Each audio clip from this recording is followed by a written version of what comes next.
मानसिक, बौद्धिक और विचारों में जो थकान हो जाती है संसार के विषादों के कारण, उसको जो दूर करे उसको कथा कहते हैं। परीक्षित को जो थाक हुई थी उसको दूर करने के लिए श्री शुकाचार्य जी ने उस समय जो जरूरत थी वो कथा सुनाई। आज के परीक्षितों को जो अनुभूति होती है उसके अनुसार जो बात या जो विषय हम यहां कहें उसे कहते हैं कथा। अब भारत के सब जगह कथा हम सुनाते हैं, पर यहां पे बहुत मन को भाव है कि श्री प्रिया प्रियतम की निज लीला हो, उनके रसिकन की चर्चा हो, उनके रसिकन के भाव हो, उन पर चर्चा की जाए। ये सब जगह अवसर थोड़ी मिले ऐसो कहवे को। तो इसलिए आज हम प्रथम स्कंद से दसम स्कंद तक की पूरी भूमिका एक बार सुना के और फिर नेक रस चर्चा निकुंज की कछु करके बीच बीच में आ जाएगी तो, और फिर आज नंद घर आनंद भयो जय कन्हैया, जटेरी में आनंद भयो जय कन्हैया। आज जटेरी में खूब सुंदर उत्सव होएगो, खूब आनंद होएगो। श्रीमद् भागवत के 12 स्कंद भगवान श्री कृष्ण के 12 अंग हैं। बहुत ध्यान से सुनेंगे सब लोग। श्रीमद् भागवत में 12 स्कंद हैं और वे 12 स्कंद श्री कृष्ण के 12 अंग हैं। हमारे शरीर में 12 अंग हैं, ऐसे ही ठाकुर जी के 12 अंग ही श्रीमद् भागवत के 12 स्कंद हैं। जब आप प्रथम स्कंद सुनते हैं तो प्रथम स्कंद और द्वितीय स्कंद ये भगवान के दोनों चरण हैं। तृतीय और चतुर्थ स्कंद ये भगवान की भुजा हैं। पंचम और षष्ठम स्कंद ये भगवान की गोद है, भगवान की जंघा है। अभी पहले ध्यान से अंग सुन लो, फिर इसके पीछे भावना बताएंगे। तो प्रथम और द्वितीय भगवान के चरण हैं, तृतीय और चतुर्थ भगवान की भुजा हैं, पंचम और षष्ठम भगवान की गोद है, सप्तम भगवान का उदर है, अष्टम और नवम ठाकुर जी का वक्ष है, दसम भगवान का हृदय है, एकादश भगवान का मुखमंडल है और 12 भगवान का ललाट है, माथा है। ये 12 अंग ही श्री कृष्ण के 12 स्कंद हैं श्रीमद् भागवत के। तो जब व्यक्ति प्रथम द्वितीय स्कंद सुनता है मतलब भगवान के चरणों में प्रणाम किया, प्रथम द्वितीय चरण है। तो तृतीय और चतुर्थ यानी कि भगवान अपनी भुजा से चरण में प्रणाम किए को उठाते हैं। किसी के चरण में प्रणाम करो तो आप तुरंत उसको उठाते हो, अरे भैया उठो उठो उठो। तो ऐसी तृतीय चतुर्थ से ठाकुर जी उठाते हैं और फिर उठाए हुए को देख करके जब ठाकुर जी को उस पर बड़ा प्रेम आता है तब पंचम और षष्ठम यानी कि ठाकुर जी अपनी जंघा यानी कि गोद में उसको बिठा लेते हैं, लिटा लेते हैं। और फिर लिटाते ही नहीं है, अपनी ओर खींचते हैं। तो अष्टम स्कंद भगवान का उदर, अपने उदर की ओर खींचते हैं। नवम और अष्टम और नवम भगवान का वक्ष है। ठाकुर जी फिर उठा करके उसको हृदय से लगाते हैं। और फिर दसम स्कंद भगवान का हृदय है। उस हृदय से ठाकुर जी उसको पेय पान कराते हैं, एक मातृवत। और जब पेय पान करने के बाद में बालक संतुष्ट हो जाता है तब उसकी ओर भाव से देखते हैं तो एकादश स्कंद भगवान का मुखमंडल और 12 स्कंद भगवान का ललाट।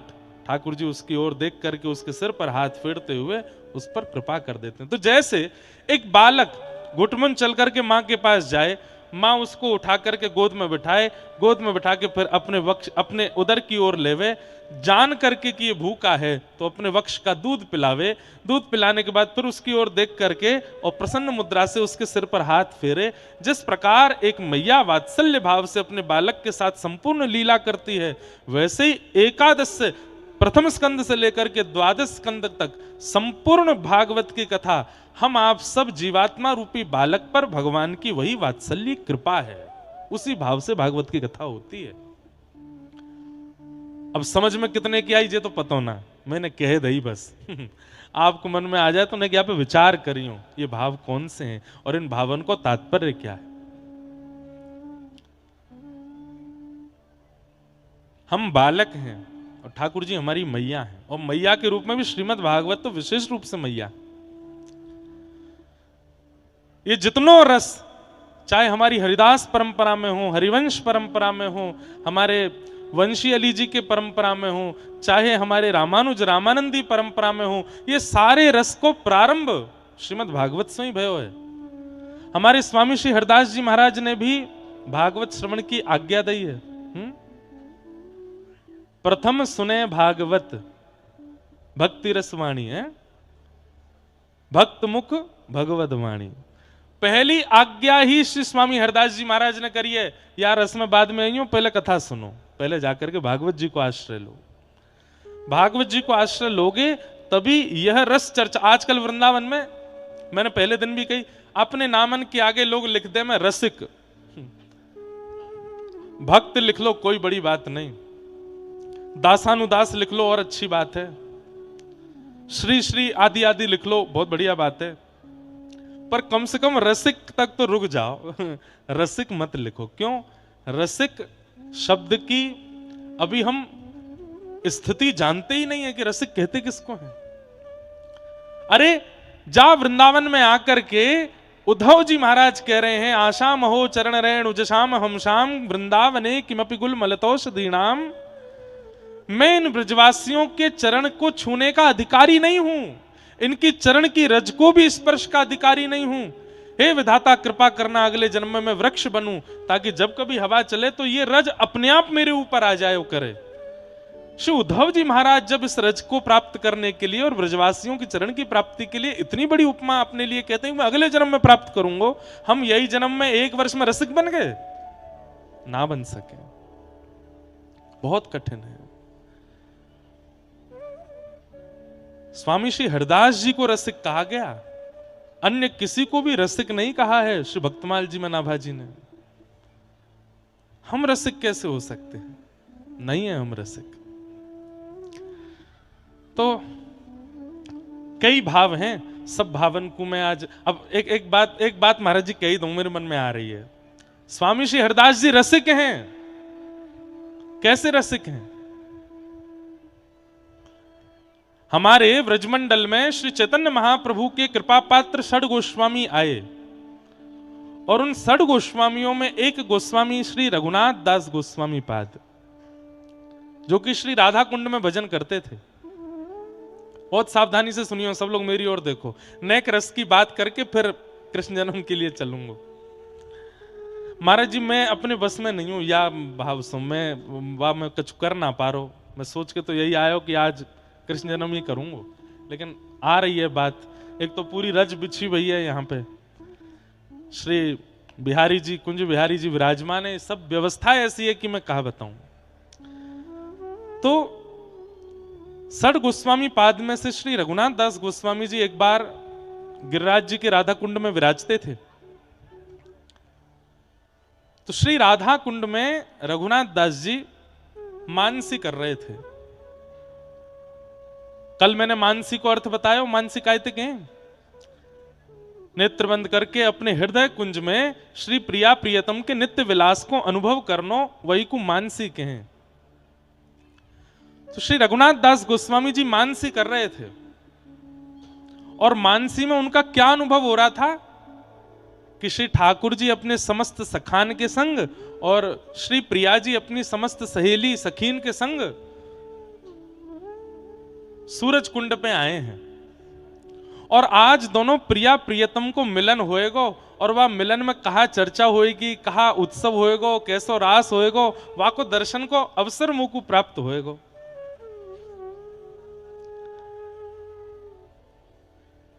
प्रिया प्रियतम दोनों मिले।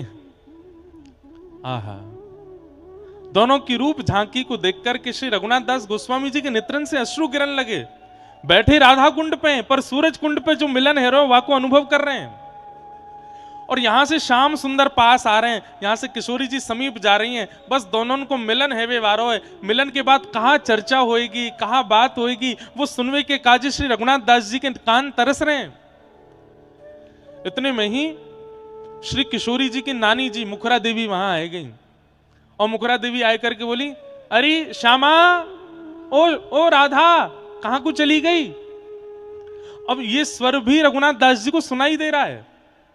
तभी रघुनाथ दास जी देखने लगे कौन आयो कौन आयो। तभी देखिए मुखरा देवी आ गई हैं। तो रघुनाथ दास जी सहचरी रूप में अपनी मानसी में दौड़ के जा रहे हैं। बोले मैया ने एक देर बाद बुलाए लियो, अभी अभी प्रिया जी कुंड पे आई हैं। बोले तेरी होंगी प्रिया जी, मेरी तो देवती है, मेरी तो लाली है, मैं तो जब चाहूं वह बुलाऊंगी, मुख काम है बातें। रघुनाथ दास जी इतने व्याकुल हो गए कि कहीं प्रिया प्रियतम के मिलन में ये मुखरा देवी कहीं विक्षेप नहीं डाल दें। पर मुखरा देवी के आवाहन पर प्रिया जी तुरंत छटपटा करके वहां से दौड़ी। जैसे ही दौड़ी तो श्री ठाकुर जी से मिलवे के काजे सब सखीन ने किशोरी जी को जो श्रृंगार किया, वह श्रृंगार में बेणी जी धराई हैं, विशेष बेणी जी धारण कराई हैं। वो बेणी जी छटपटाहट में कहीं निकर करके केशों वहीं गिर गई और श्री प्रिया जी दौड़ करके मुखरा देवी के पास गई और दौड़ते दौड़ते बोली अरे मेरी बेणी जी गिर गई हैं। तो रघुनाथ दास गोस्वामी जिस सखी रूप में थे उन्हीं को आज्ञा करी, तू जा, तू, मैं जा रही हूं, नानी बुलाई रही है, तू मेरी बेणी लेके आ।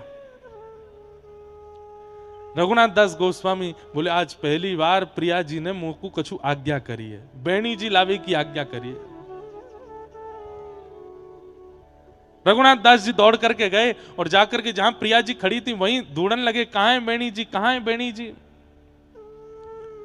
वहां से ठाकुर जी भी चले गए, प्रिया जी भी चली गई, सब सखी सखाऊ चले गए, कोई नहीं है। अब तो पूरे सूरज कुंड पे ढूंढ लियो लेकिन बेणी जी नहीं मिली। रघुनाथ दास जी मनी मन इतने चिंतित है गए, पहली बार तो प्रिया जी ने कोई आज्ञा करी, सदा आज्ञा विशाखा जी को होवे, सदा आज्ञा ललिता जी को होवे, सदा आज्ञा इंदुलेखा जी को होवे, मुझ को पहली बार कोई आज्ञा करी और मैं बेणी जी ढूंढ नहीं पा रही। ढूंढते ढूंढते आप पूरी गिरिराज जी की परिक्रमा में ढूंढ लिए, तलेटी में ढूंढ लिए, लेकिन किशोरी जी की बेणी जी नहीं मिली। इतने व्याकुल की मैं कहां होते जाऊंगा किशोरी जी के पास, मानसी चल रही है, ये मत भूलियो। ये रघुनाथ दास जी अपने चिंतन में अनुभव कर रहे हैं इस लीला का। रोने लगे, बिलखने लगे, ढूंढते ढूंढते सब जगह, और आप गिरिराज जी की परिक्रमा करके वृंदावन की ओर निकल पड़े। छठीकरा पहुंच गए, छठीकरा से वृंदावन के भीतर पहुंच गए। भीतर पहुंचते पहुंचते आप जैसे निधिवन राज में पहुंचे, शिकुंज बिहारी लाल विराजमान, सामने श्री स्वामी हरदास जी महाराज मधुर झांकी को दर्शन कर रहे हैं। वही समय श्री रघुनाथ दास गोस्वामी वहां आए, रोते बिलखते ढूंढ रहे हैं कहां है वेणी जी, मेरी प्रिया जी की वेणी जी कहां है।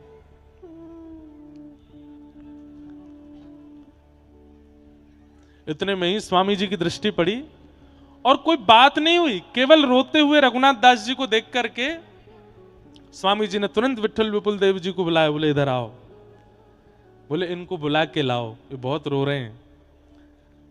आपने जाकर के गई, बोले स्वामी जी बुला रहे हैं, चलो। स्वामी जी के पास आप गए, बोले काई को रो रहे हो। बोले मैं कहा बताऊं, आज बड़ी अद्भुत लीला भई, और ऐसी लीला में श्री प्रिया जी ने मुझको पहली बार आज्ञा करी वेणी जी लावे की, और मैं ढूंढ ही नहीं पायो। सो स्वामी जी बोले आपकी मानसी लीला में प्रिया जी आई, सब सखी आई, पर यूं क्यों भूल गए, ठाकुर जी भी तो आए। और अगर प्रिया जी की कोई सामग्री कहीं छूट जाएगी तो निश्चित है कि ठाकुर जी को छोड़ेंगे नहीं, ठाकुर जी लेके गए। रघुनाथ दास गोस्वामी जी तुरंत बिहारी जी के पास जा गए, मेरी प्रिया जी की वेणी दो, आप आए थे मानसी में, आप ही लेके आए गए। बोले इनते मत मांगो, मैं बता रहा हूं कहां है। बोले कहां है। बोले सूर्य कुंड पे एक बटको वृक्ष है। बोले हाँ, वह बटके वृक्ष के एक क्षेत्र में आपको दिखेगा 2-4 भौरे मंडरा रहे हैं। बोले हाँ। बोले उन भौरे जहां मंडरा रहे हो वहीं नीचे मट्टी हटाई के देखियो, वहां बेणी जी मिल जाएंगी आपको। रघुनाथ दास गोस्वामी जी बोले मेरे मानसी में दिखवे वाली लीला आपको कैसे पता, मैंने मानसी में कहा अनुभव किया, वह मानसी में प्रिया जी की वेणी जी छूट गई, गिर गई, मैं ढूंढ रहा हूं, ये आपको कैसे पता। बोले वो बात बाद में बताऊंगा, पहले जाके वेणी जी ढूंढो। और श्री रघुनाथ दास गोस्वामी दौड़ करके वापस गिरिराज जी गए, और जैसे ही जाए करके वह वटके वृक्ष के एक पास देखो तो 2-4 भौरे वहां मंडरा रहे। भौरे इनको दूर करके जैसे ही वहां ने रज हटाई करके देखी तो श्री प्रिया जी की वेणी जी मिल गई, और आप हृदय से लगा कर नृत्य करने लगे, आनंद करने लगे। तब श्री रघुनाथ दास गोस्वामी जी बोले आज पता चली कि स्वामी श्री हरदास जी रसिक शिरोमणि क्यों हैं, क्योंकि मैंने मानसी में क्या दर्शन किया, 21 किलोमीटर दूर वृंदावन में बैठे निधिवन में उनको पता है कि मैं अपनी मानसी में क्या अनुभव कर रहा हूं, इसलिए वो रसिक हैं। हमें अपने मन की तो पता ना चले, हम दूसरे के चित्त की मानसी को अनुभव कर लेंगे और अपने आप को रसिक कह रहे हैं। हम रसिक नहीं हैं। रसिक तो केवल स्वामी श्री हरदास जी महाराज हैं।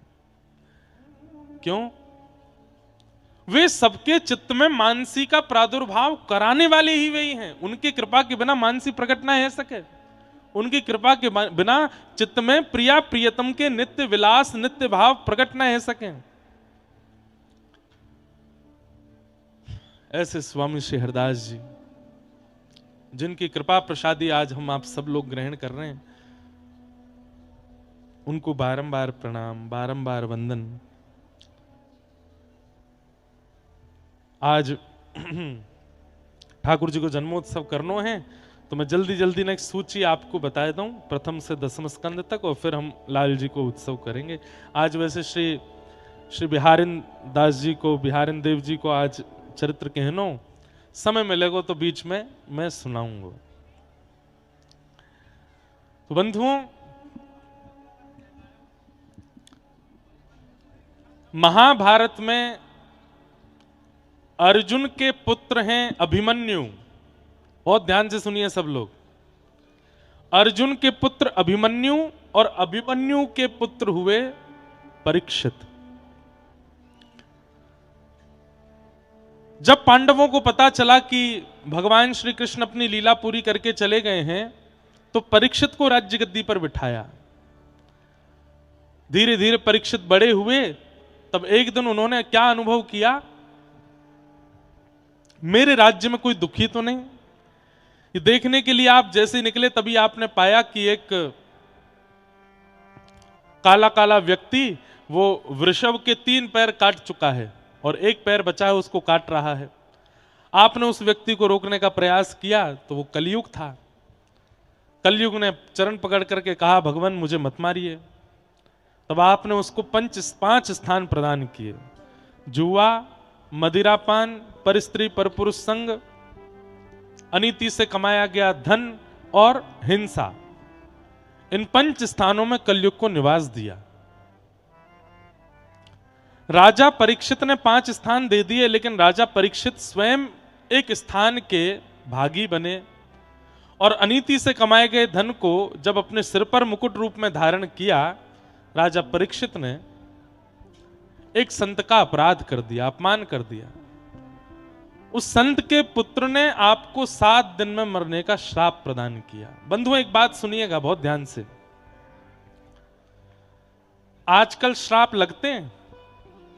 आपको लगता है नहीं लगते? लगते हैं। पर कैसे लगते हैं? हाँ, पुराने समय की तरह नहीं कोई कमंडल से जल लेके पीछे फेंक दे बोल तो श्राप दियो मैंने तेरो ये है जाएगा, नहीं। आजकल श्राप व्यक्ति नहीं देता, आजकल श्राप प्रकृति देती है। आपकी करनी, उस करनी पर व्यक्ति आपको दंड दे सकता है, पर उस दंड का भी बड़ा स्वरूप श्राप प्रकृति आपको देती है। इसलिए बच नहीं पाओगे। जहां जो किया है उसका श्राप आपको मिलेगा ही मिलेगा, और प्रकृति देगी उसका दंड। प्रकृति दंड देती है। आज किसी के साथ छल किया, कपट किया, किसी के साथ किसी के मान का हनन किया, किसी की बदनामी करी, किसी का अपमान किया, सामने वाला व्यक्ति भले ही कुछ ना कहे, लेकिन प्रकृति नहीं छोड़ेगी। प्रकृति घूम करके आएगी और आपको वह दंड देगी। ये योजना कलयुग में है। बाकी के 3 युगों में जिस व्यक्ति के साथ आपने अपराध किया वही श्राप दे देता है, पर कलयुग में भगवान बोले अगर यहां श्राप का अधिकार दे दिया तो सबरे कमंडल लिए ही डोलेंगे हाथ में। अच्छा तेने मेरे संग क्यों, ले जा, तेरा एक पाम लंगड़े है, जा। हम कलयुगी जीव हैं भैया, हम लोग उन पे बहुत खतरनाक है हम लोग। इसलिए ठाकुर जी ने कलयुग प्रारंभ होते ही श्राप का विधान खत्म कर दिया। बोले यहां श्राप व्यक्ति नहीं देगा, यहां श्राप प्रकृति देगी। अगर श्राप हम लोग दे रहे होते, खत्म हो गए होते, पूरी दुनिया खत्म हो गई होती कब की। एक दूसरे ने श्राप दे दे करके नष्ट कर देते। जा तू बूढ़ है, जा तेरो ब्याह ना होएगो। जा तू काणो है जा, तू ऐसो है जा। श्राप लिए डोलते सबरे। इसलिए कलिकाल में श्राप का अधिकार नहीं है। लेकिन एक बात याद रखना, जो व्यक्ति भजनानंदी है, जो व्यक्ति नित्य ठाकुर जी का स्मरण करता है, जो व्यक्ति नित्य ठाकुर जी की लीला में रहता है, नित्य ठाकुर जी के चिंतन में रहता है, उसके साथ अपराध करने से पहले सोच लीजिएगा। क्यों? श्राप वो नहीं देगा, वो तो ठाकुर जी में व्यस्त है, पर उसके बदले का श्राप फिर ठाकुर जी देते हैं। इसलिए कम से कम छल बल कपट करने की अगर आपकी इच्छा ज्यादा ही है तो संसारियों के संग ही करना, किसी भजनानंदी के संग मत करना, नहीं तो उसके भजन का श्राप तो लग जाएगा। थोड़ी सावधानी रखो, क्योंकि ये संसार है और संसार में भी कलयुग का संसार है। कलयुग के संसार में नरक और स्वर्ग तक की स्थिति पहुंचाने में ठाकुर जी इतना ज्यादा विश्वास नहीं रखते। ठाकुर जी कहते हैं या यहीं भुगवाओ जो भगवान है। हाँ ठीक है, स्वर्ग नरक की व्यवस्था तो है, बहुत बड़े उच्च कोटि के पापियों के लिए है, पर सामान्य पापी जो होते हैं, जिस कैटेगरी में कभी कभी हम आप भी आ जाते हैं, हम सामान्य पापियों में आ जाते हैं, हमारे लिए ठाकुर जी नरक स्वर्ग तक की व्यवस्था नहीं रखते। ठाकुर जी कहें न दारी के न यहीं भोगवाओ, ये अपने 100 वर्ष के जीवन काल में यहीं भोगेंगे जो इन्हें भोगना। और अगर या जन्म में बच के निकल गए तो अगले जन्म में भोगेंगे। भैया या जन्म में भोग लें तो ठीक है, हमें पता तो रहेगी कि हमने कियो कछु ऐसो या हमारे भोग रहे हैं। अगले जन्म में कहीं आए हो तो यूं ही सोचते रह जाएंगे कियो कहा मैंने जो मेरे संग ऐसो हैरो है। तो यही जन्म में ठाकुर जी दे दें, बहुत बड़ी कृपा है। आपको याद आ जाएगा, ओ हो 20 साल पहले एक सामने वाले के घर में मैंने ऐसे ऐसे कियो, 20 साल पहले वहां की छोरी को ब्याह तोड़वायो, 20 साल 25 साल पहले वहां के संग मैंने ऐसे ऐसे कियो, तभी मेरे संग ऐसो हैरो है। या जन्म में भोग जाए तो बहुत अच्छा, कृपा है ठाकुर जी की। आप अनुमान तो लगा सकते हो कि कौन सी करनी का फल है, लेकिन कहीं आ जन्म से निपट के निकल गए तो अगले जन्म में भोगना पड़ेगा, तब तो विचार ही नहीं कर पाओगे किया क्या था मैंने ऐसा। कई बार, बुरा नहीं मानिएगा, जन्म लेते ही उस जन्मजात बालक के साथ भी बड़ी दिक्कत कष्ट आदि आने लगते हैं। ये कर्म चक्र है, ना उसके माता पिता को पता होता है, ना उसको पता होता, ना परिवार को पता होता, ये हो क्यों रहा है ऐसा। ये कर्म चक्र है। तो श्राप आज भी लगता है, बल्कि मैं ऐसा कह दूं सतयुग त्रेता द्वापर से ज्यादा खतरनाक श्राप कलयुग में लगते हैं, क्योंकि वहां श्राप देने वाले का पता है, अपराध पता है, यहां तो कुछ भी नहीं पता, फिर भी हम भोग रहे हैं। राजा परीक्षित को श्राप लगा, 7 दिन में मरने का श्राप लगा। अच्छा एक बात और कह दूं, मान लो कि हमारे किसी पूर्व जन्म के कर्म का फल हमको इस जन्म में कुछ कष्ट मिल रहा है। वो कष्ट कब तक है? जब तक आप उसको कर्म फल मान रहे हो कि ये कोई मेरी करनी का फल मुझे मिल रहा है। लेकिन जो व्यक्ति अपने जीवन की हर परिस्थिति को भगवत कृपा प्रसाद मान लेता है, उसको कष्ट नहीं लगता, उसको प्रसाद ही लगता है। अपने जीवन के हर क्षण को प्रसाद मानिए।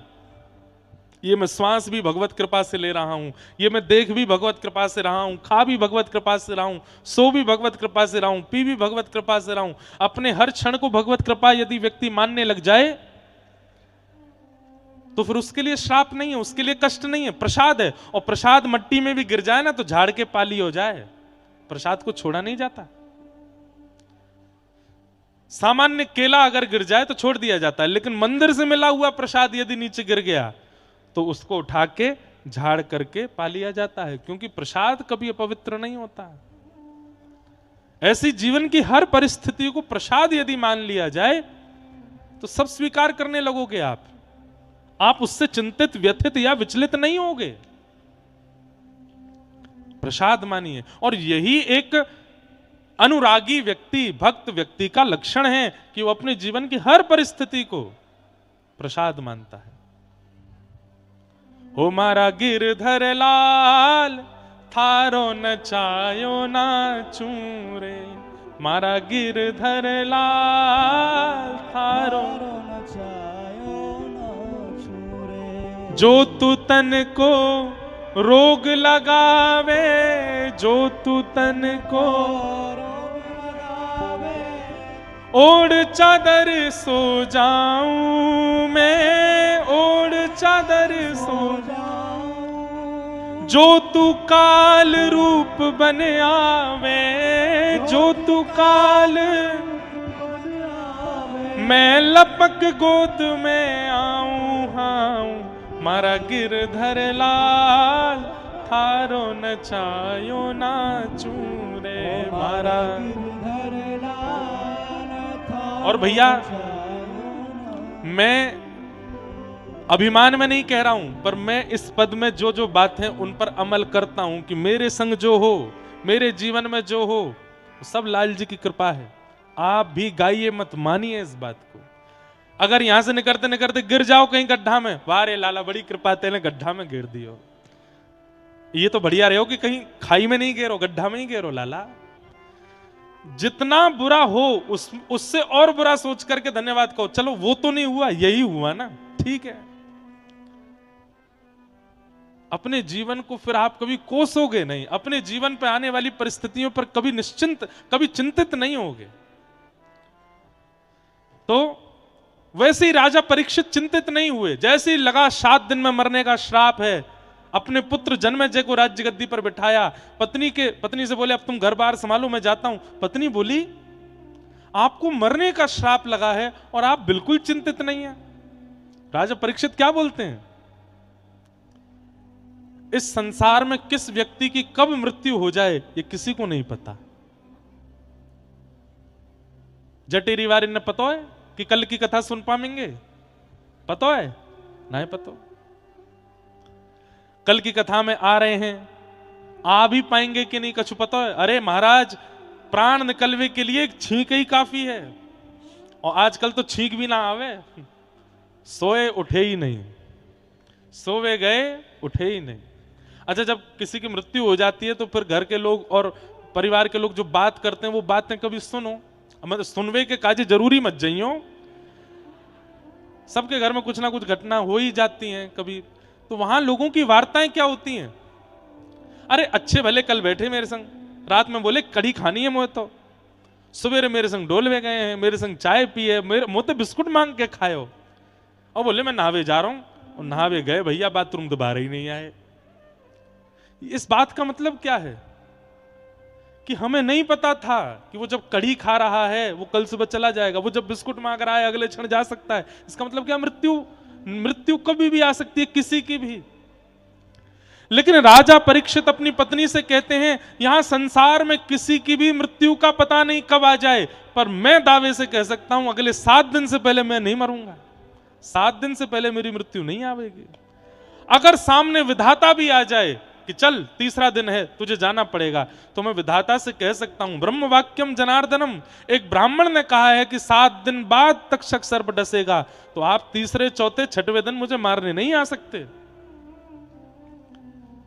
कहने का अभिप्राय क्या है, भक्त का स्वभाव स्वरूप कैसा होता है, वो परिस्थिति को नकारात्मक रूप से ना देख करके उसमें भी सकारात्मकता देखता है कि चलो इससे बुरा ये हो सकता था पर वो तो नहीं हुआ, यही हुआ, ठीक है। और भैया ऐसे ही जीवन काट पाओगे, ये एक सूत्र है, कुछ भी हो उससे बुरा और क्या हो सकता था वो सोच करके भले मना लो, चलो वो तो नहीं हुआ यही हुआ, ठीक है।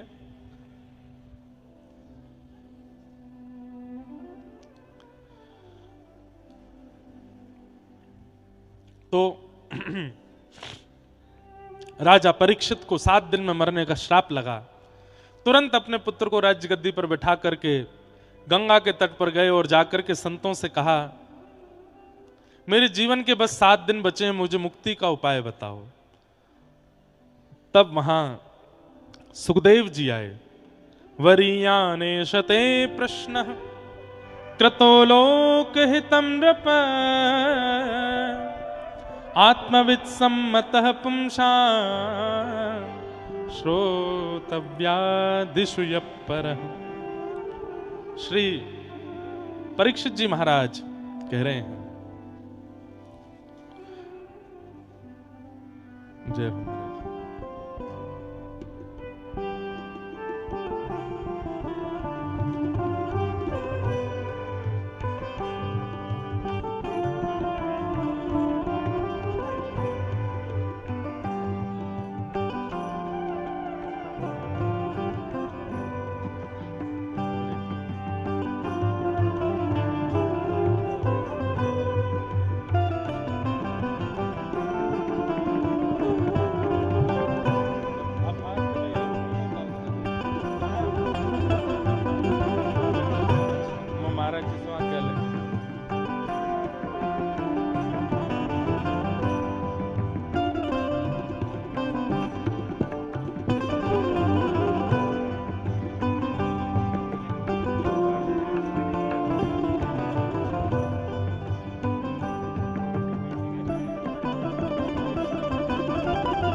बोल गिरिराज धरण की जय।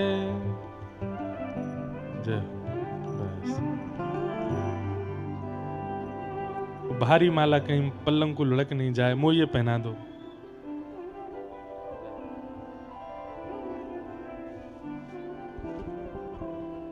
जय।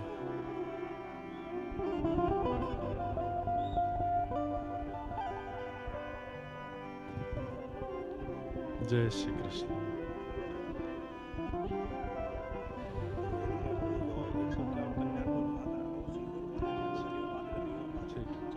ठीक ठीक।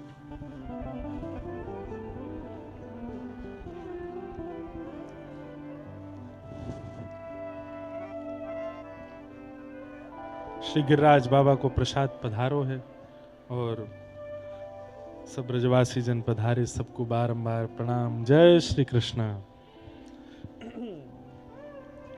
तो काओ भैया मैं बताओ मोको का बता रहा हूं। श्री सुखदेव जी महाराज को आगमन भयो। सुखदेव जी ने आकर के परीक्षित समझाए, बोले परीक्षित 7 दिन में मरवे वारी की मुक्ति को उपाय मत पूछो, यो पूछो 7 दिना में मृत्यु हो वहां से पहले पहले भगवत दर्शन कैसे होएगो। बंधुओं एक कॉन्सेप्ट अपने दिमाग से निकाल दो कि मरवे के बाद ठाकुर जी मिलेंगे ना। स्वामी श्री हरदास जी महाराज को अपनी प्रकट अवस्था में ठाकुर जी मिले, श्री वंशी अली जी को ठाकुर जी प्रकट अवस्था में मिले, सूरदास, रैदास, भक्तिमती मीराबाई, कुंभन दास, चतुर्भुज दास सबन को प्रकट अवस्था में मिले, तो हम मृत्यु की प्रतीक्षा काहे को कर रहे हैं। मृत्यु की प्रतीक्षा नहीं।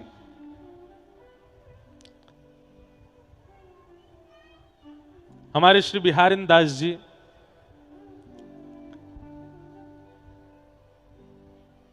बैठे हैं यमुना जी के तट पर, इतने में ही खेलते भये नंद नंदन अपने सखा ग्वाल बालन के संग पहुंच गए और जाए करके खेलन लगे। तो सबरे ग्वाल बाल बोले लाला जी कौन सा बाबा बैठो है। ठाकुर जी बोले बैठो रहने दो। अच्छा इतनी जोर से बोल रहे हैं कि श्री बिहारिन दास जी को सुनाई दे रही है। ग्वाल बाल से बोले लाला जी कौन बैठो है। ठाकुर जी बोले तो क्या करनो बैठन दे बाबा मोड़ा बैठो, कोई बैठ के भजन कर रहा है, बैठो रहने दे।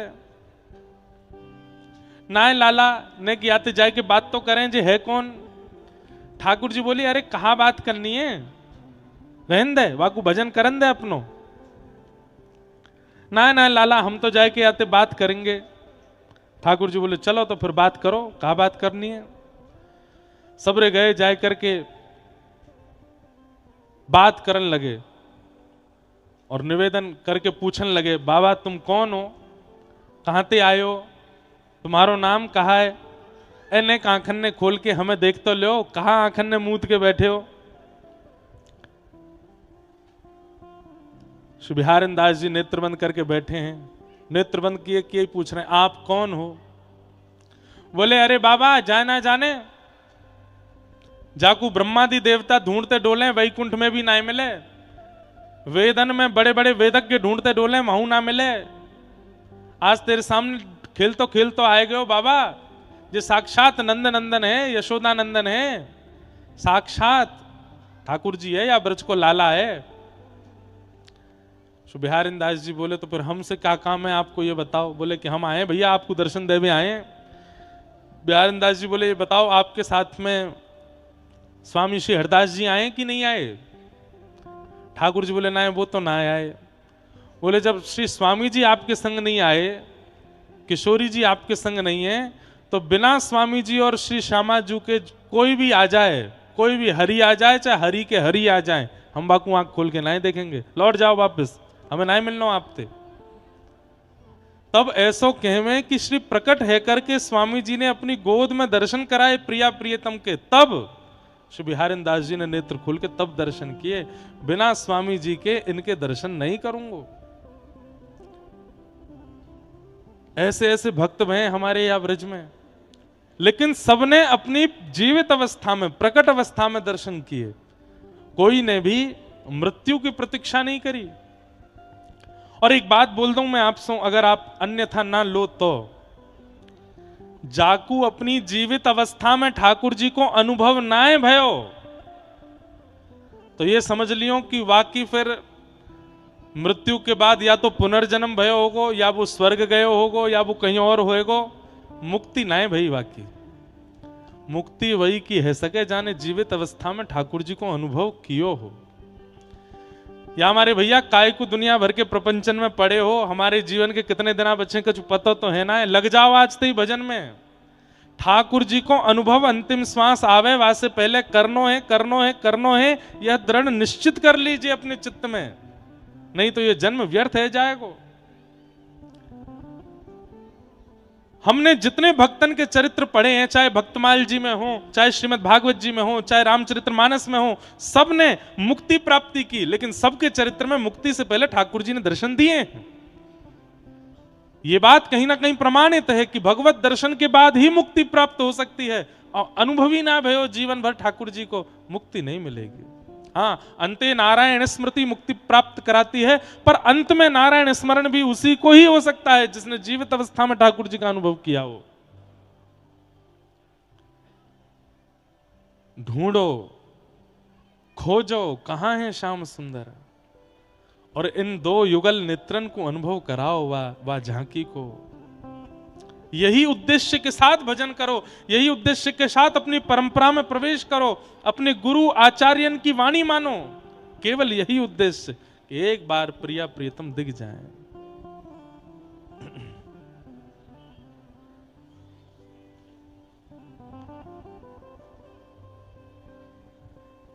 एक पंक्ति गामे ना, हमारे व्रज में भी कई लोग गामे,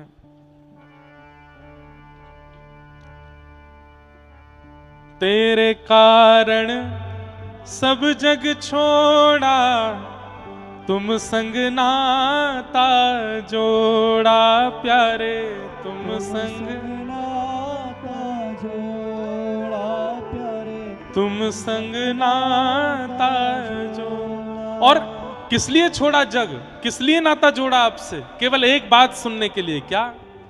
एक बार प्रभु हंस के कह दो, तू मेरा मैं तेरा प्यारे, तू मेरा मैं तेरा प्यारे, तू मेरा मैं तेरा। एक बार हृदय से लगा लो, ओ मेरे प्रियतम। हाँ, एक बार हृदय से, ओ मेरे प्रियतम, तुम हमारे।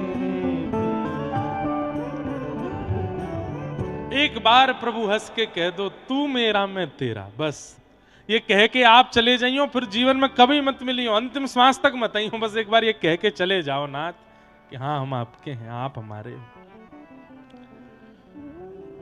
भैया सिद्धांत अलग अलग हैं, परंपराएं अलग अलग हैं, संप्रदाय अलग अलग हैं, पर सब में मूल तो यही है कि प्राप्ति से श्याम सुंदर की करनी है, और जीवित अवस्था में करनी है, मृत्यु की प्रतीक्षा नहीं। तो श्री सुखदेव जी ने आकर के परीक्षित को समझाया, मुक्ति की कामना मत करो, भक्ति की याचना करो। और श्री सुखदेव जी ने चरण पकड़ करके कहा, नाथ अब मुझे मुक्ति की कामना नहीं है, अब आपके चरणों में केवल एक ही प्रार्थना करना चाहता हूं। मेरे जीवन के केवल 7 दिन बचे हैं, और इन 7 दिन में आप कृपा करके मुझे ठाकुर जी का अनुभव कराओ। और यहां से श्री सुखदेव जी महाराज ने फिर कथा सुनाना प्रारंभ किया। सबसे पहले सृष्टि प्रसंग सुनाते हुए स्वयंभू मनु शत्रुपा के 3 पुत्री 2 पुत्र, इनमें से एक पुत्री हुई देवहूति। देवहूति महारानी का विवाह कर्दम ऋषि के साथ हुआ, जिनके घर भगवान कपिल बन करके आए। बोल कपिल भगवान की जय। कपिल भगवान ने देवहूति माता को ज्ञान उपदेश किया। तत्पश्चात देवहूति माता सिद्धदा नाम की नदी बन करके बहने लगी, और श्री कपिल भगवान गंगा सागर तीर्थ में जाके भजन करने लगे। पृथ्वी के प्रथम मानव स्वयंभू मनु और शत्रुपा की एक पुत्री हुई, जिनका नाम था देवहूति, जिनका चरित्र अभी हमने सुना। एक थी आकुति, एक थी प्रसूति, और 2 इनके पुत्र थे, प्रियव्रत और उत्तानपाद। तो उत्तानपाद राजा का 2 कन्याओं से विवाह हुआ। एक का नाम था सुनीति और दूसरी का नाम था सुरुचि। सुनीति के जो पुत्र हुए उनका नाम श्री ध्रुव हुआ और सुरुचि के जो पुत्र हुए उनका नाम उत्तम हुआ। अब ये प्रसंग है तो इतना अद्भुत कि इसका विस्तार सुनाया जाए, थोड़ा सा कह देता हूं। हम सब उत्तानपाद राजा हैं और हम सब की 2 पत्नियां हैं, सुनीति और सुरुचि, मन और बुद्धि, ये 2 पत्नी हैं हमारी। जैसे ही 1:30 बजते हैं दोपहर के, हम लोग अपनी घड़ी देख करके पूछते हैं, अरे कथा में चलेगो? तब दोनों पत्नियों से पूछा जाता है, कथा में चलोगे? तो बुद्धि कहा के कहा अब यहाँ ते कोई इतनी दूर जटेरी में जाके तो बाबा कथा करा रहे हैं, वहां जाओ, फिर यहाँ ते पहले बाइक पकड़ो, फिर वहां ते कोई साधन पकड़ो, फिर वहां पहुंचो, वहां पहुंच करके फिर बैठ भी के काजे अपनी जगह ढूंढो, फिर कथा होगी, कथा के बाद फिर रात में अंधेरों गुप है जाए, फिर लौट के आओ। बढ़िया यूट्यूब पे चलाए कि यहीं सुन ले कथा। बुद्धि क्या कह रही है या मन क्या कह रहा है यहीं सुन लो, लेकिन बुद्धि क्या कहती है, अरे इतनी पास कथा है रही है, ब्रज में कथा है रही है, ब्रज के कोने में कथा है रही है, जटेरी धाम सब नए जापा में, एक बार चल दे वहां को। एक बात मान करके आप कई बार कई लोगों से आप पूछते हैं तो वो कहे भैया दोनों मन है रहे, मेरो मन तो हेरो घरों रुक जाऊं, मेरो मन हेरो चलो जाऊं। ये दोनों स्थिति मन की नहीं होती, एक बुद्धि की होती है, एक मन की होती है। अच्छा मन की कौन सी, बुद्धि की कौन सी, ये कैसे पता किया जाए? बुद्धि श्रम वाली क्रिया कराने से पीछे रखती है, मन जिसमें आराम ज्यादा मिलता हो उन क्रियाओं को कराने में ज्यादा आगे रखता है, और बुद्धि जिसमें शारीरिक श्रम हो जाए उस क्रिया को करने में संकोच नहीं करती। बुद्धि, व्यक्ति कभी भी वर्जिश करने जाता है, अखाड़े में जावे, जिम जावे, सुबह सुबह खेलवे जावे, दौड़वे जावे, मन से कभी नहीं जाएगा, बुद्धि से ही जाएगा। व्यक्ति विद्यालय कभी मन से नहीं जाएगा, बुद्धि से ही जाएगा। व्यक्ति ट्यूशन पढ़ने कभी मन से नहीं जाएगा, बुद्धि से ही जाएगा, क्योंकि बुद्धि परिश्रम कराती है। लेकिन हमें क्या चाहिए, बुद्धि की माने कि मन की माने? बोले दोनों एक रस हो जाएं, जो बुद्धि चाहे वही मन चाहे, जो मन चाहे वही बुद्धि चाहे, ये एक रस है जाए, ये एक भक्त को स्वभाव है। तो ध्रुव जी महाराज प्रकट हुए। ध्रुव जी महाराज अपने पिता की गोद में बैठने की इच्छा करने लगे, लेकिन तभी छोटी मैया ने डांट दिया। सुन करके श्री ध्रुव जी महाराज लौट के आए। बड़ी मैया ने, ध्रुव जी की माता जी ने आज्ञा की कि तुम वन में जाओ और ठाकुर जी को भजन करो। 5 महीने का वन में जाकर के भजन किया। ठाकुर जी प्रकट हुए और श्री ध्रुव जी महाराज ने अद्भुत स्तुति गा करके ठाकुर जी को प्रसन्न किया। तत्पश्चात यहां पर ध्रुव जी के वंश की आगे कथाएं सुनाई गईं। इन्हीं के वंश में बैन हुए, बैन के शरीर के घर्षण से भगवान पृथु प्रकट हुए और पृथु महाराज के कारण ही धरती का नाम पृथ्वी हुआ। भूगोल खगोल का वर्णन, नरकों का वर्णन करते हुए जड़ भरत जी की कथा सुनाई गई। तत्पश्चात अजामिलोपाख्यान सुनाया गया। तत्पश्चात वृत्रासुर का चरित्र सुनाते हुए श्री प्रहलाद जी का चरित्र सुनाया। हिरण्यकश्यप के यहां पर परम भक्त श्री प्रहलाद जी का प्रादुर्भाव हुआ और बाल अवस्था में ही अपने भजन के माध्यम से विपरीत परिवार में जन्म लेकर के भी प्रहलाद जी ने ठाकुर जी की प्राप्ति कर ली। खंभ भेदन करके नृसिंह भगवान प्रकट हुए और ठाकुर जी ने आकर के हिरण्यकश्यप का वध किया, प्रहलाद जी पर कृपा की। बोलो नृसिंह भगवान की।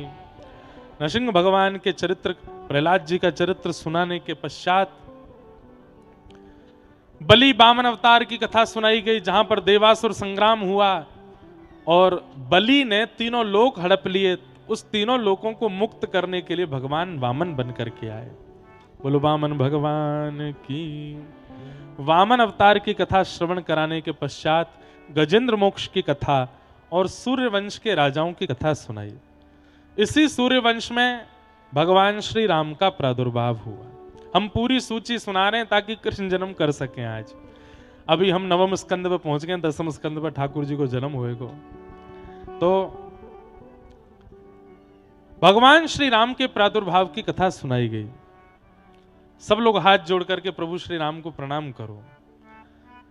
गुरुवर थे त्यक्त राज्यो व्यचरदनुवनम पद्म पद्भ्याम प्रियाया पाणिस्पर्शा क्षमाभ्याम मृजत पथरुजो यो हरिन्द्रानुजाभ्याम वैरूप्या शूर्पणख्या प्रिय विरहरुष रोपिता ब्रूविजंभ तस्ताब्ध वद्ध सेतु खलदवदहन कौशलेन्द्रोवतान।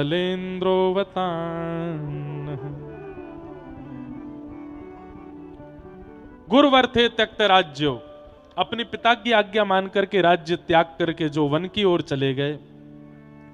अपनी पत्नी और छोटे भाई के साथ 14 वर्ष वन में निवास करने के पश्चात रावण जैसे खलों का वध करके जो वापस कौशलपुर अयोध्या में आकर के विराजे, ऐसे राजकुमार प्रभु श्री राम को हम बारंबार प्रणाम करते हैं। प्रभु श्री राम को 2 अध्यायों में सुनाते हुए कथा यहां पर प्रणाम किया गया। तत्पश्चात चंद्रवंश के राजाओं की कथा, और इसी चंद्रवंश में प्रकट हुए कौन? भगवान श्री कृष्ण। प्रभु श्री कृष्ण के प्रादुर्भाव की कथा सुनाई गई। जिस प्रकार अभी हमने संपूर्ण 9 स्कंद आपको पिछले 15-20 मिनट में सुनाई दिए, ऐसे ही श्री परीक्षित जी महाराज को सुखदेव जी ने पूरी कृष्ण कथा 2 श्लोकों में सुना दी। जैसे ही 2 श्लोकों में सुनाई तो श्री चरणों में प्रणाम करते हुए परीक्षित जी महाराज बोले, आपने अब तक की लीलाएं मुझे छोटी छोटी सुनाई, कोई बात नहीं, पर जिन कृष्ण की लीला सुनने के लिए मैं 4 दिन से बैठा हूं, उनकी तो लीला मुझे विस्तार से सुनाइए। कथितो वंश विस्तारो भवता सोम सूर्ययो राज्ञां चो भयवंश्यानां चरितम परमाद्भुतम। पहुंच गए महाराज जी 10वें स्कंद पे। आज तो हनुमान जी भी कह रहे होंगे मोतु तेज उड़ के गयो है। जाते ज्यादा समय तो मोह लंका पहुंचने में लगी, जितनी देर में ही प्रथम ते 10म पे पहुंच गो। भैया देखो, ये तो कई लोगों के मन में भाव रहे ना कि अरे कृष्ण जन्म कर रहे हैं तो उन्हें कथा भागवत जी की पूरी तो करें, तो बस उनकी भावना की पूर्ति के लिए प्रथम द्वितीय तृतीय चतुर्थ पंचम षष्ठम सप्तम अष्टम नवम और ये सबरे स्कंद स्पर्श मात्र किए हैं। बाकी कथा तो भैया 4 घंटा का 4 महीना हम सुनाते रहे तो पूरी नहीं होगी। बीच बीच में ऐसे ऐसे भाव आएंगे, चरित्र आएंगे, लीला आएंगे, सबको विस्तार कैसे करेंगे? तो और यहाँ तो नियम है 5 बजे के बाद मैया उठन लगे सबरी, तो वैसे ही 5 बजे तो पहले पहले ही जन्म उत्सव है जाए, इतना उत्सव की व्यवस्था करिए। और कल तो यहाँ पे 56 भोग भी होंगे। कल तो व्रज की लीला ही हमें सुनानी है, ठाकुर जी की बाल लीला, व्रज लीला, गौचारण लीला और गोवर्धन लीला। यहाँ ऊपर बगल को पर्वत बिल्कुल गिरिराज पर्वत जैसा ही है, और वह पर्वत के ऊपर ऐसे श्रीनाथ जी विराज रहे हैं। तो कल तो ऐसा लगे जटेरी धाम वाले सबरे ब्रजवासी बनकर के, और कल की योजना महाराज जी बताएंगे कैसी बनाई है कल की योजना, और वह योजना के अनुसार फिर कल 56 भोग भी होएगो। आज ठाकुर जी को मंगल जन्मोत्सव होएगो। अभी हम ठाकुर जी को जन्मोत्सव प्रारंभ करेंगे, वहां से पूर्व महाराज जी कछु आपको निवेदन करना चाह रहे हैं, आप सब लोगों ने श्रवण करो। हाँ। ये जटेरी धाम वासियों के बड़े सौभाग्य हैं। या तो गत वर्ष पूज्य श्री मलुकपीठ महाराज जी, नाम तो हम कैसे लें, पर हमारे परम पूज्य अग्रपीठाधीश्वर मलुकपीठाधीश्वर महाराज जी ने एक ही दिवस में 3 दिवस की कथा सुनाई थी, या आज हमारे पूज्य श्री इंद्रेश जी ने एक ही दिवस में 9वें स्कंद तक की कथा सुनाई। और व्यास जी महाराज जी ने जो कहा कि रसिक शब्द की व्याख्या, तो रसिक शब्द स्वामी जी महाराज के लिए इसलिए कहा गया कि तेल तूल पावक मिले दिया कहावे सोए। दीपक में 3 चीज़ों को मिल करके तब दीपक बनता है, तेल तूल बाती, पावक अग्नि, तब वह को नाम पड़े दीपक।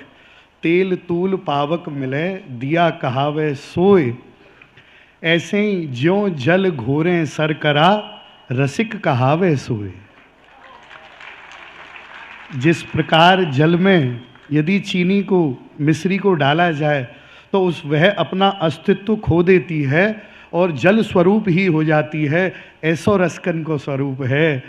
यानी कि विषयान ध्यायेत तश्चित्तम विषयान विसज्जते मां मनुस्मृतश्चित्तम मय्येव प्रविलीयते। विषयों का चिंतन करने से मनुष्य का मन विषयों से केवल सुसज्जित हो सकता है, जैसे मंच पर फूल लगे हुए हैं, किंतु यह फूल हृदय में प्रवेश नहीं कर सकते, केवल ऊपर ही रहेंगे। लेकिन ठाकुर जी का ध्यान करते करते यह जीव, यह चित्त ठाकुर जी के ही स्वरूप में विलीन हो जाता है, तब रसिक शब्द की अनुभूति का प्रारंभ होता है। पूज्य श्री व्यास जी महाराज। अद्भुत बात महाराज जी ने स्पष्ट करियो। जैसे चीनी पानी में घोल के अंतर ध्यान है जाए, ऐसी जो प्रिया प्रियतम के नित्य विहार में स्वयं को घोल के स्वयं को स्वरूप मिटाए दे, वो रसिक है। तो बताओ हम कहाँ, हम तो पता चल रही है कि हम इंद्रेश हैं, आप जटेरी वारे हो, जो गोवर्धन वारे हैं, हम तो हमारा स्वरूप अभी मिलो ही नहीं ठाकुर जी में, तो हम रसिक कैसे है सके। अद्भुत बात महाराज जी ने सुनाई, खूब सुंदर भाव। ऐसे ही भावन के काजे तो हम आप सब लोग यहाँ उपस्थित हुए हैं। हमारे शहीद ध्रुवदास जी महाराज के में अब हम ठाकुर जी के जन्मोत्सव की ओर चलेंगे, नंदोत्सव मनाएंगे। और सुनो, आज नंदोत्सव में कछु है वार हो यहाँ पे, तो पहले ही अपने लत्तान को संभाल लियो। हाँ, तो भागियों मत, और जो उठ के जाएगो और पीछे वारी ने तो हम कछु कह ना सकें, बाकी जो उठ के जाएगो वाकू बगल वारी की सौगंध है। आज कोई उठ के नहीं जाएगो। भैया देखो एक बात कहूँ, मैंने तो महाराज जी से कही, महाराज जी कथा होन दो, सामान्य सो ही कछु कर देंगे। महाराज जी बोले काय को सामान्य सो, जटेरी में हेरो उधमते करेंगे पूरा। ठाकुर जी को जन्मोत्सव है, खूब चकाचक आनंद होना चाहिए। तो हमारे हरिदास परंपरा में तो श्री पीताम्बर देव जी को उत्सव जन्माष्टमी पे मनाया हो जावे। उनको चरित्र भी एक दिना में कथा में कहूँगो, पर आज इतनो भाग लिए हूँ तो नेक हृदय को ठोर दे दूँ। फिर के बाद ठाकुर जी के मंगल में नंदोत्सव में हम आप सब लोग प्रसन्न प्रवेश करेंगे। चरणन की बलिहारी श्यामा जू के चरणन की बलिहारी, श्यामा जू के चरणन की बलिहारी, श्यामा जू के चरणन की। सब लोग गाओ। पहले किशोरी जी को प्रणाम कर लें और किशोरी जी से कहें कि आपके या जटेरी धाम में विराज रहे हैं। ठाकुर जी को नंदोत्सव प्रारंभ हो, हे श्यामाजू वहां से पूर्व आप ही चित्त में आए के विराजमान है जाओ। चरणन की बलिहारी श्यामाजू के चरणन की,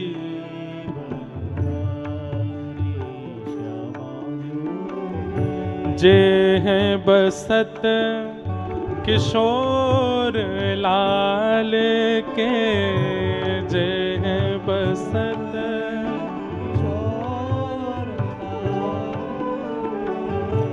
जे हैं बसत किशोर लाल के, जे बसत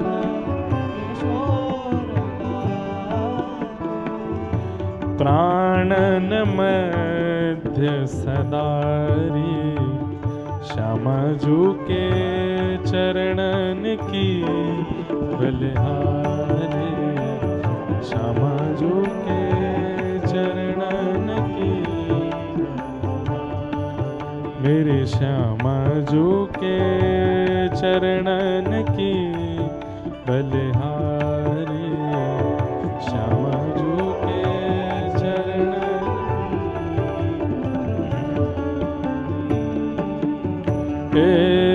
बिहरत कुसुम पराग लगत, जब बिहरत कुसुम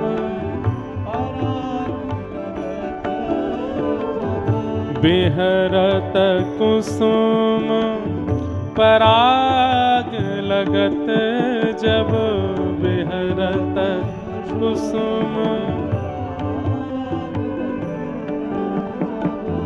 पीत बसन ले झारत, पीत बसन ले लूठत मयूर चंद्रिका तिन पर, लूठत मधुर चंद्रिका अद्भुत छवि निहारत, अद्भुत छवि निहारत चरणन की बलिहारी, श्यामा जो के चरणन की,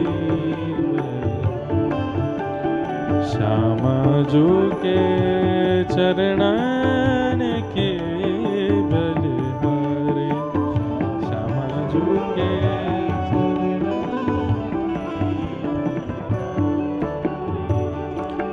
हे जावक चित्र बनाई सवारत, जावक चित्र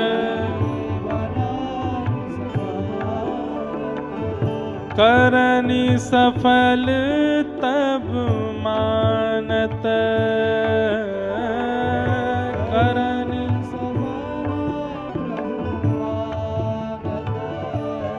हे हित ध्रुव ते दुर्लभ सब हीन ते, हित ध्रुव ते दुर्लभ सब हीन ते, हित ध्रुव ते दुर्लभ सब हीन ते, हित ध्रुव ते दुर्लभ सब हीन ते, रसिक मरम पे जानत,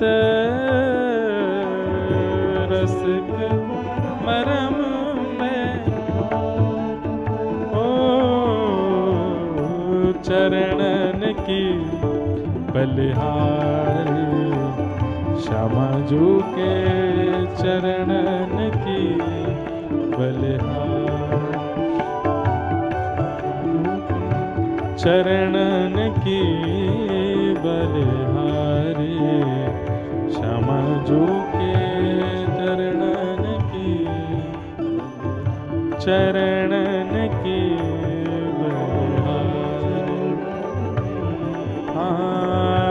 चरणन की बलिहारी।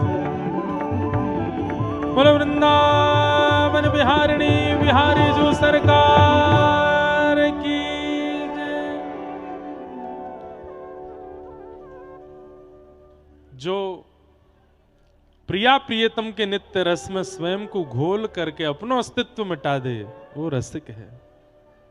और वही बात श्री कृष्ण लीला प्रारंभ करने से पहले श्री सुखदेव जी महाराज कह रहे हैं परीक्षित के लिए, क्या कि सम्यक व्यवसिता बुद्धि तब राजसी सत्तम, वासुदेवेक कथायाम ते यज्जाता नैष्ठिकी रति। यही बात बिल्कुल जो महाराज जी ने बीच में कही, यही बात यहां श्री परीक्षित जी महाराज के प्रति सुखदेव जी कह रहे हैं। जब 4 दिन बाद कथा को थोड़ी देर रोक दिया गया और सुखदेव जी बोले चलो थोड़ी देर आराम कर लो, कुछ खा लो पी लो, थोड़ी देर बैठ लो, हाथ पांव सीधे कर लो, आराम करके फिर हम कथा में प्रवेश करेंगे। तो इस बात को सुनकर के श्री परीक्षित जी महाराज कहते हैं, बोले महाराज नैषाति दुस्सहा छुन्मां तक्त्योदमपि बाधते, पिबन्तं त्वन्मुखाम्भोज श्रुतं हरिकथामृतम्। यही बात यहां सुखदेव जी कहते हैं, परीक्षित जी कह रहे हैं, बोले महाराज आपके मुखमंडल से कथा सुनने के बाद अब मुझे कुछ और करने की इच्छा नहीं हो रही। मेरी भूख चली गई, मेरी प्यास पूरी हो गई, मेरा आराम, निद्रा आदि आदि जो भी शरीर के लक्षण होते हैं आपकी कथा सुनने से सबकी पूर्ति हो रही है। आप जब कथा सुनाते हैं तो मेरे नेत्र बंद हो जाते हैं, मेरी निद्रा पूरी हो जाती है। आप जब बीच बीच में कोई रस भरी ठाकुर जी की लीला सुनाते हैं तो ऐसा लगता है गले की सारी जितनी भी सूखाहट थी वो सब नष्ट हो गई, मानो जैसे किसी ने पेय जल पिला दिया हो। आप जब सुंदर ज्ञान की चर्चा देते हैं उससे मेरा पेट भर जाता है, ऐसा लगता है मानो जैसे किसी ने बहु व्यंजन पकवान बना करके खिलाए हों।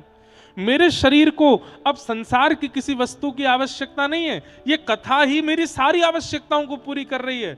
अब कृपा करके इस कथा को विश्राम मत करो, सुनाते रहिए। आपके मुख रूपी चंद्रमा से ये जो कथा रूपी अमृत निर्झरित हो रहा है, इसके आगे अब मुझे संसार के किसी विषय की इच्छा नहीं है नाथ। इसी को तो रसिक कहते हैं।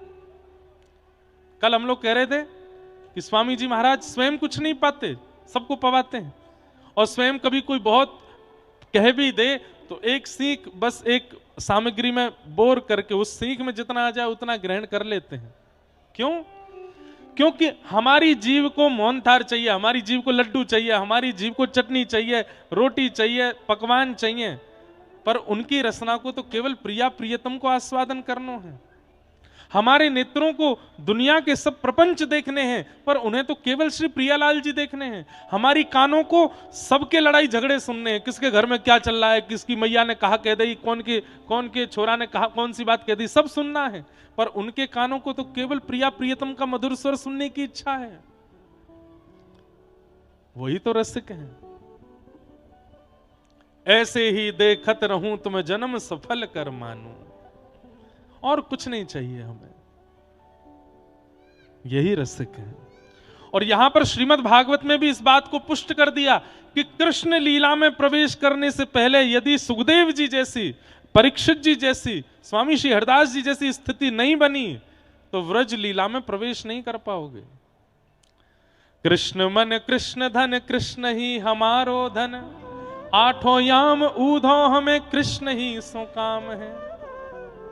जहां कृष्ण तन है, कृष्ण मन है, कृष्ण ही हमारो धन है। आहा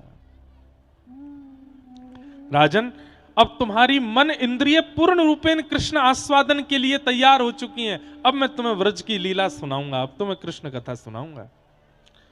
वसुदेव गृहे साक्षात्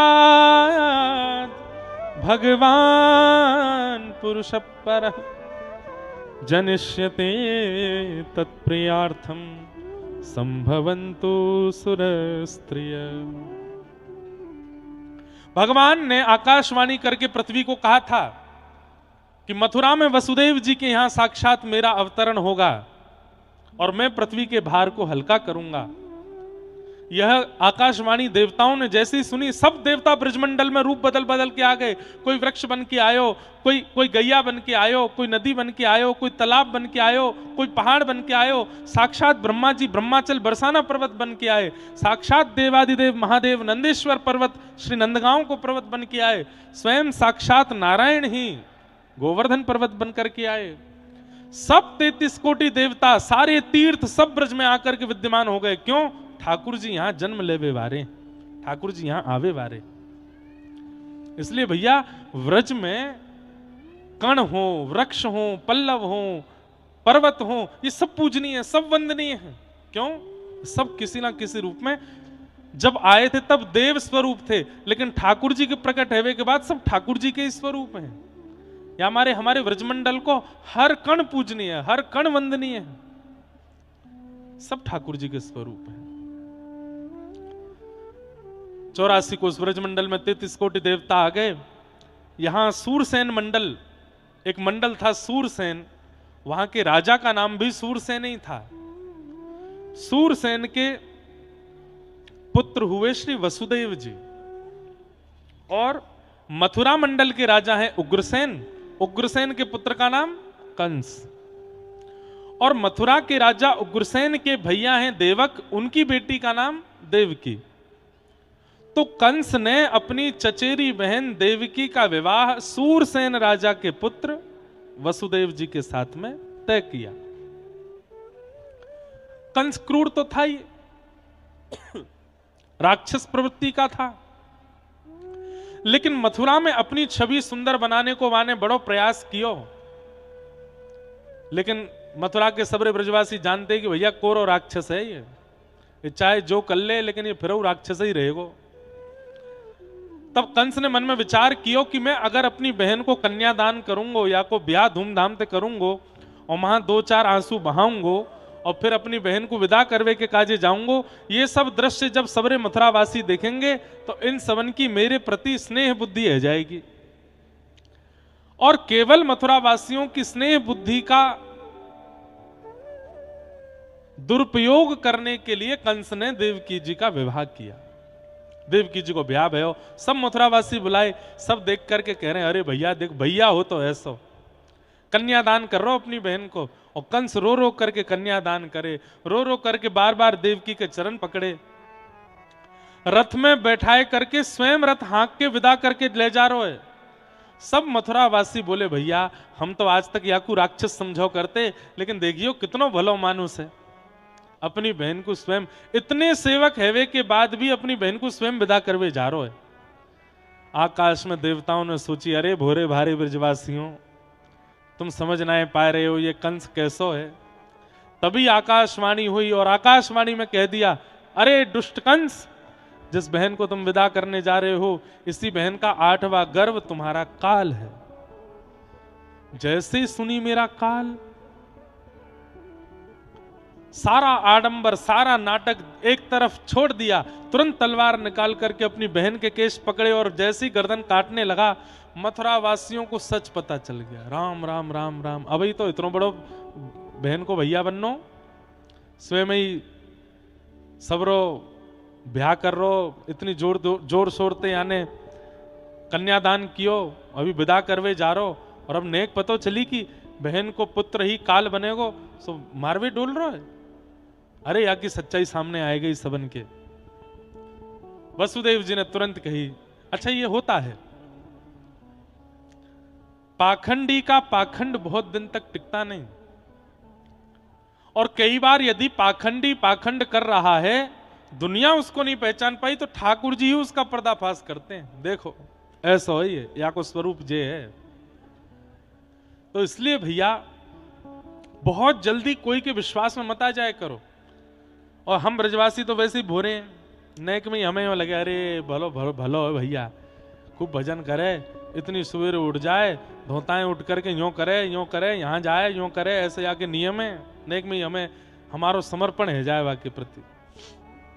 पर इसका मतलब ये नहीं है कि आप परखने लग जाओ सबको कि पाखंडी तो नहीं है। आपकी श्रद्धा है तो आप अपनी श्रद्धा पूर्ण करो, आपकी श्रद्धा को ठेस नहीं पहुंचेगी, लेकिन ठाकुर जी पाखंड को ज्यादा दिन टिकने देते नहीं। कंस के चरण पकड़ लिए, वसुदेव जी बोले भैया इनको मत मारो, हम वचन देते हैं जितने बालक जन्म लेंगे सब तुमको दे देंगे, इनको छोड़ दो। तब कंस ने कारागृह में डाल दिए, 6 बालक कंस ने मार दिए। 7वें बालक के रूप में साक्षात श्री बलराम जी महाराज पधारे। मैया के गर्भ में जैसे ही पहुंचे, ठाकुर जी ने योग माया को आज्ञा कर दी कि हमारे बड़े भैया बलराम जी प्रकट है वे वारे हैं, आप कैसे करके इनको स्थानांतरित करो। और 6 महीना देवकी मैया के गर्भ में रहने के बाद श्री बलराम जी को रोहिणी मैया के गर्भ में स्थानांतरित कर दियो। कंस को खबर पड़ी कि महाराज 7वां बालक गर्भ में ही नष्ट है गयो, अब 8वें बालक आवे वारो है। आहा, अब कंस की स्थिति यह गई है, जब से ठाकुर जी गर्भ में आए हैं देवकी मैया के, कारागृह में जाकर के जैसे ही देवकी मैया को देखे, कंस के चित्त में बड़ी करुणा, बड़ो प्रेम, बड़ी दया आ जाए। मंत्री आदि सब के महाराज आप आजकल थोड़े बदल से गए हो। बोले क्यों? बोले पहले आप में इतनी दया नहीं थी, इतनी करुणा नहीं थी, इतना प्रेम नहीं था, आजकल आप बड़े करुणावान होते जा रहे हो, क्या कारण है? बोले पता नहीं, जब से या देव की बहन को मैं देखूं, पता ना या को देखते ही मुंह में दया क्यों आ जाए, क्यों? क्योंकि चित्त में ठाकुर जी हैं। ये भी इस बात का प्रमाण है बंधुओं, बहुत ध्यान से सुनिएगा। संत दर्शन क्यों करना चाहिए? क्योंकि अगर अनेक संतों के दर्शन करते करते कभी ऐसे संत के दर्शन हो गए जिसके चित्त में वास्तव में ठाकुर जी विराजमान है, तो उसके दर्शन से हमारे अंदर जो क्रूरता है, जो कपट है, छल है, क्रोध है, मोह है, द्वेष है, अभिनिवेश है, कहीं ना कहीं उसके चित्त में अगर ठाकुर जी बैठे होंगे तो दर्शन से हमारे चित्त के दोष समाप्त हो जाएंगे। इसलिए संत दर्शन आवश्यक है। दो बातों की पुष्टि हो रही है बेंजोनेक का, बहुत ध्यान से सुनिएगा। पहली बात कि संत के हृदय में ठाकुर जी होंगे तो हमारे दोष उसके दर्शन से समाप्त हो जाएंगे। और दूसरी बात, संत भजन करके ठाकुर जी को चित्त में विराजमान करते हैं, पर ठाकुर जी बैठे कि नहीं इसका प्रमाण क्या है? अत्यंत दोषी व्यक्ति भी अगर संत के सामने आ जाए और वो अपने दोष का त्याग ना करे तो समझो अभी ठाकुर जी आए नहीं है चित्त में, अभी भी ठाकुर जी को आगमन रह गए वो है। आज हम कथाओं में श्रवण करते हैं, हितरवंश महाप्रभु का एक झांकी देखिए, एक झलक देखिए नरवाहन ने। अरे उसका नाम ही नरवाहन था, मतलब जो मनुष्यों को अपना वाहन बना लेता, इतना क्रूर था नरवाहन।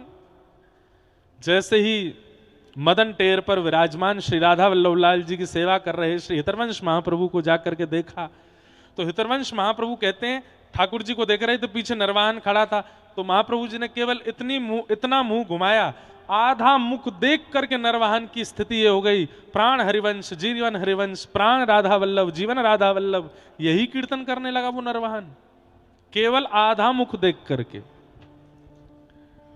हमारे स्वामी श्री हरदास जी का मुख देख करके कितने वैष्णव साक्षात भगवत प्राप्त हो गए, केवल उनकी रूप माधुरी देख करके।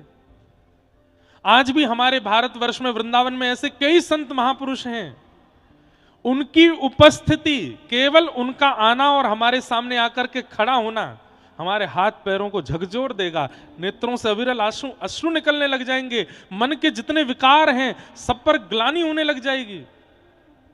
इस बात का प्रमाण है कि उनके चित्त में ठाकुर जी विराजमान है।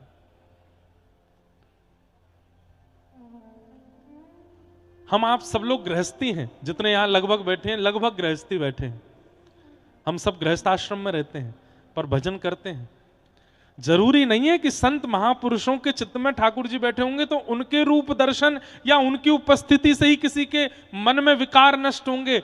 हम गृहस्थी भी यदि भजन करें ना, खूब नाम जप करें, खूब भजन करें, खूब ठाकुर जी का स्मरण करें, ठाकुर जी हमारे चित्त में भी आ गए तो हमारी उपस्थिति से भी किसी ना किसी के चित्त में परिवर्तन हो सकता है।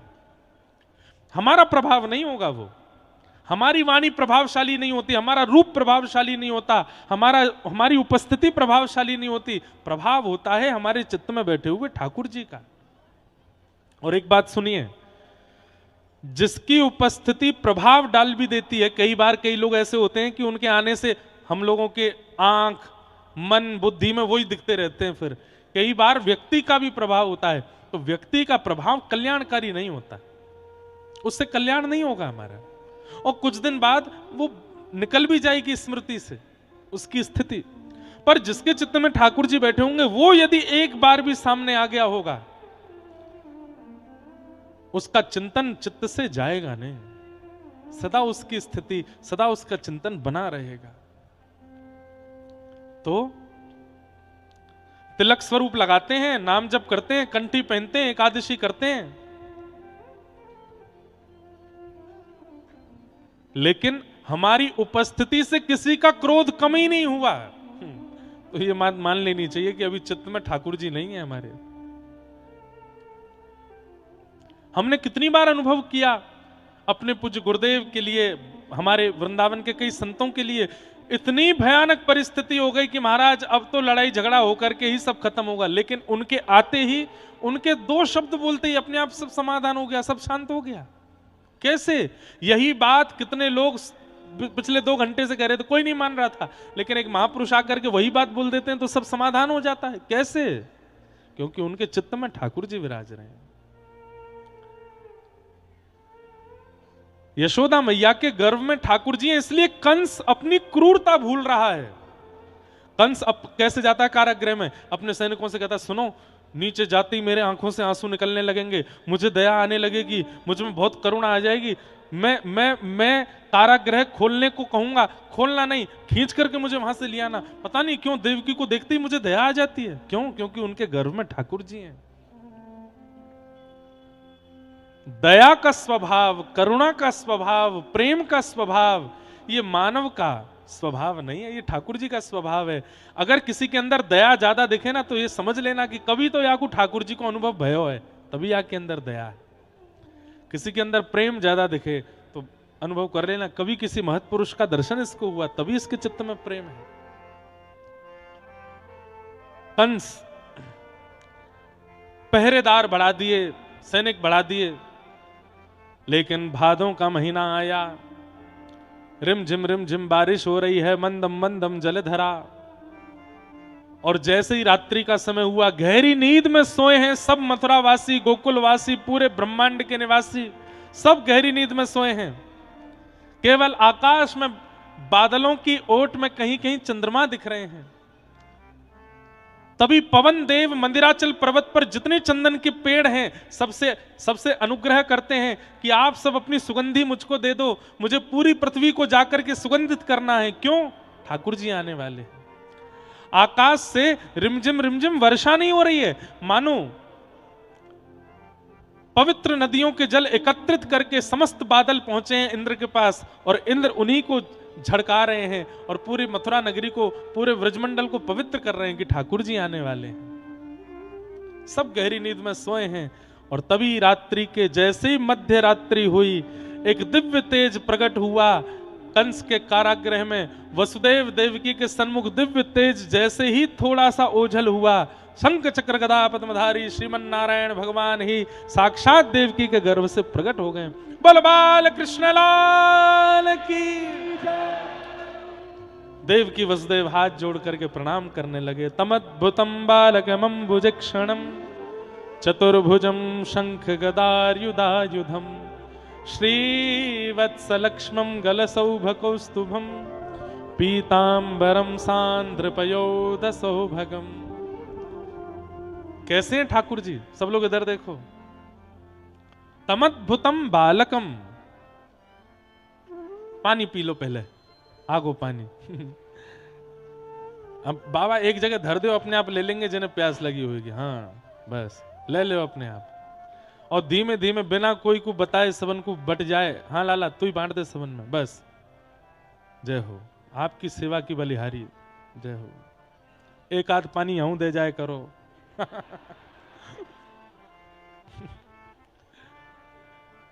देख कैसे प्यासे बैठे सबरे। अभी अभी सुनाई बात कि परीक्षित जी महाराज कह रहे, कथा सुन के मुंह को प्यास भूख सब चली गई है। हाँ हाँ ठीक है भैया, बैठ जाओ, बैठो बैठो बैठो। अरे रुको, बधाई के रूप में पानी बांटियो, बैठ जाओ लाला, दोनों बैठ जाओ, बैठा दो इन्हें, बैठ जाओ। अब बधाई बटेगी पानी की, और बोतल के ढक्कन खोल के बांटे जाएंगे। कहा बता रहा हूं मैं, कहां बता कहा रहा हूं मैं, ये तो बताओ। ठाकुर जी प्रकट भय। ठाकुर जी कहा ये तो साक्षात जलाशय प्रकट भयो है। ठाकुर जी प्रकट भय, अद्भुत बालक के रूप में ठाकुर जी प्रकट भय। प्रकट हेते ही ठाकुर जी ने, ओ भैया जी कहा कर दियो, इतना पानी बैठ जाओ। वो रैंप पे जाके बांट रहे हैं। हम नेक देर अभी कछु मत दो, नेक देर सुनो। कहीं जो है काय प्यास से तुम्हारे कोई वो, अब मैं कहा बोलूं आगे, प्यास के कारण कोई यूं थोड़ी प्राण निकल जाएंगे। अरे कथा चल रही है, कथा सुनो, फिर पानी मिल जाएगा। हम तो बैठे हैं भूखे प्यासे, सुनो नेक देर। बनेंगे रसिक हम, कैसे बनेंगे रसिक?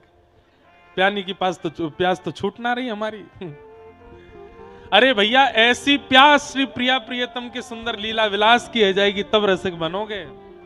ये जैसे पानी देख करके मांग रहे हैं, हाथ कर रहे हैं, देव देव हमें देव हमें देव, ऐसे ही जब श्री प्रिया प्रियतम के सुंदर भाव की याचना करोगे तब बनोगे रसिक। कभी ऐसा रुदन, कभी ऐसी उत्सुकता, कभी प्रिया प्रियतम के सुंदर भाव रस की तो भई नहीं हमारे चित्त में। ठाकुर जी ने प्रकट है करके दर्शन दिए। देवकी मैया बोली, आप तो लाला बन के आवे वारे, पिताजी बन के आयो हैं, शंख चक्र गदा पद्म लेके आयो। अरे मैया, जे कंस मामा जन्म लेते ही बालकन को मार दे, हम तो सुदर्शन चक्र लेके आए कि मामा अगर आ गए तो या को सर धरते अलग कर देंगे। देवकी मैया ने बड़ी सुंदर बात कही। ठाकुर जी से बोली, अच्छा एक बात बताओ, आपका अवतार राक्षसों के लिए होता है कि भक्तों के लिए होता है? ठाकुर जी बोले, मैं तो भक्तन के काजे आऊं।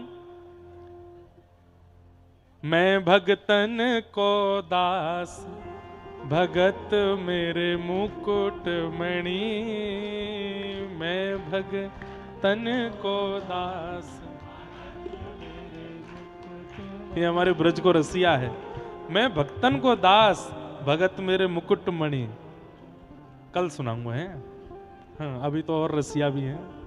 तो ठाकुर जी बोले, मैं तो भक्तन के काजे आऊं।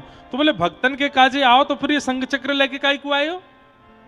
अबई आपने कही भक्तन के काजे आओ, तो फिर कंस को चिंतन करके आपने कैसे अवतार लियो? मैया गलती है गई। बोले, अब कहा करूं कि जय शिशुलीला अति प्रियशीला, छोटे लाला बनो और ये शंख चक्र दोनों गायब करो। बिल्कुल ये भुलाए दो कि तुम भगवान हो, तो ये आनंद आवेगो। मैया देख लियो तो फिर भूलूंगा तो मैं अच्छे तो ही भूलूंगा, फिर मुझ को नेक याद नहीं रहेगी कि मैं भगवान हूं। बोले, यही तो हम चाह रहे हैं, भूल जाओ। ठाकुर जी बोले, तो मैया फिर एक लीला और होएगी। बोले, कहा मैंने जन्म तो आपके पास लियो, लेकिन अब मैया पूरी लीला को करवे के काजे गोकुल जाऊंगा। यशोदा मैया ने लाली को जन्म दियो, वो लाली अब आप कह रही हो कि भूल जाऊं मैं भगवान हूं, बालकन की तरह लीला करो, या जेल में कौन सी लीला करूंगा मैं? मैया आप कह रही हो शंख चक्र अंतर ध्यान कर दूं, कंस को मारूं नहीं, तो फिर अब मैं छोटो बालक भी बन जाऊं या कारागृह में भी रहूं और कंस से आपकी रक्षा भी करूं, तो ये सब कछु संभव नहीं है मैया।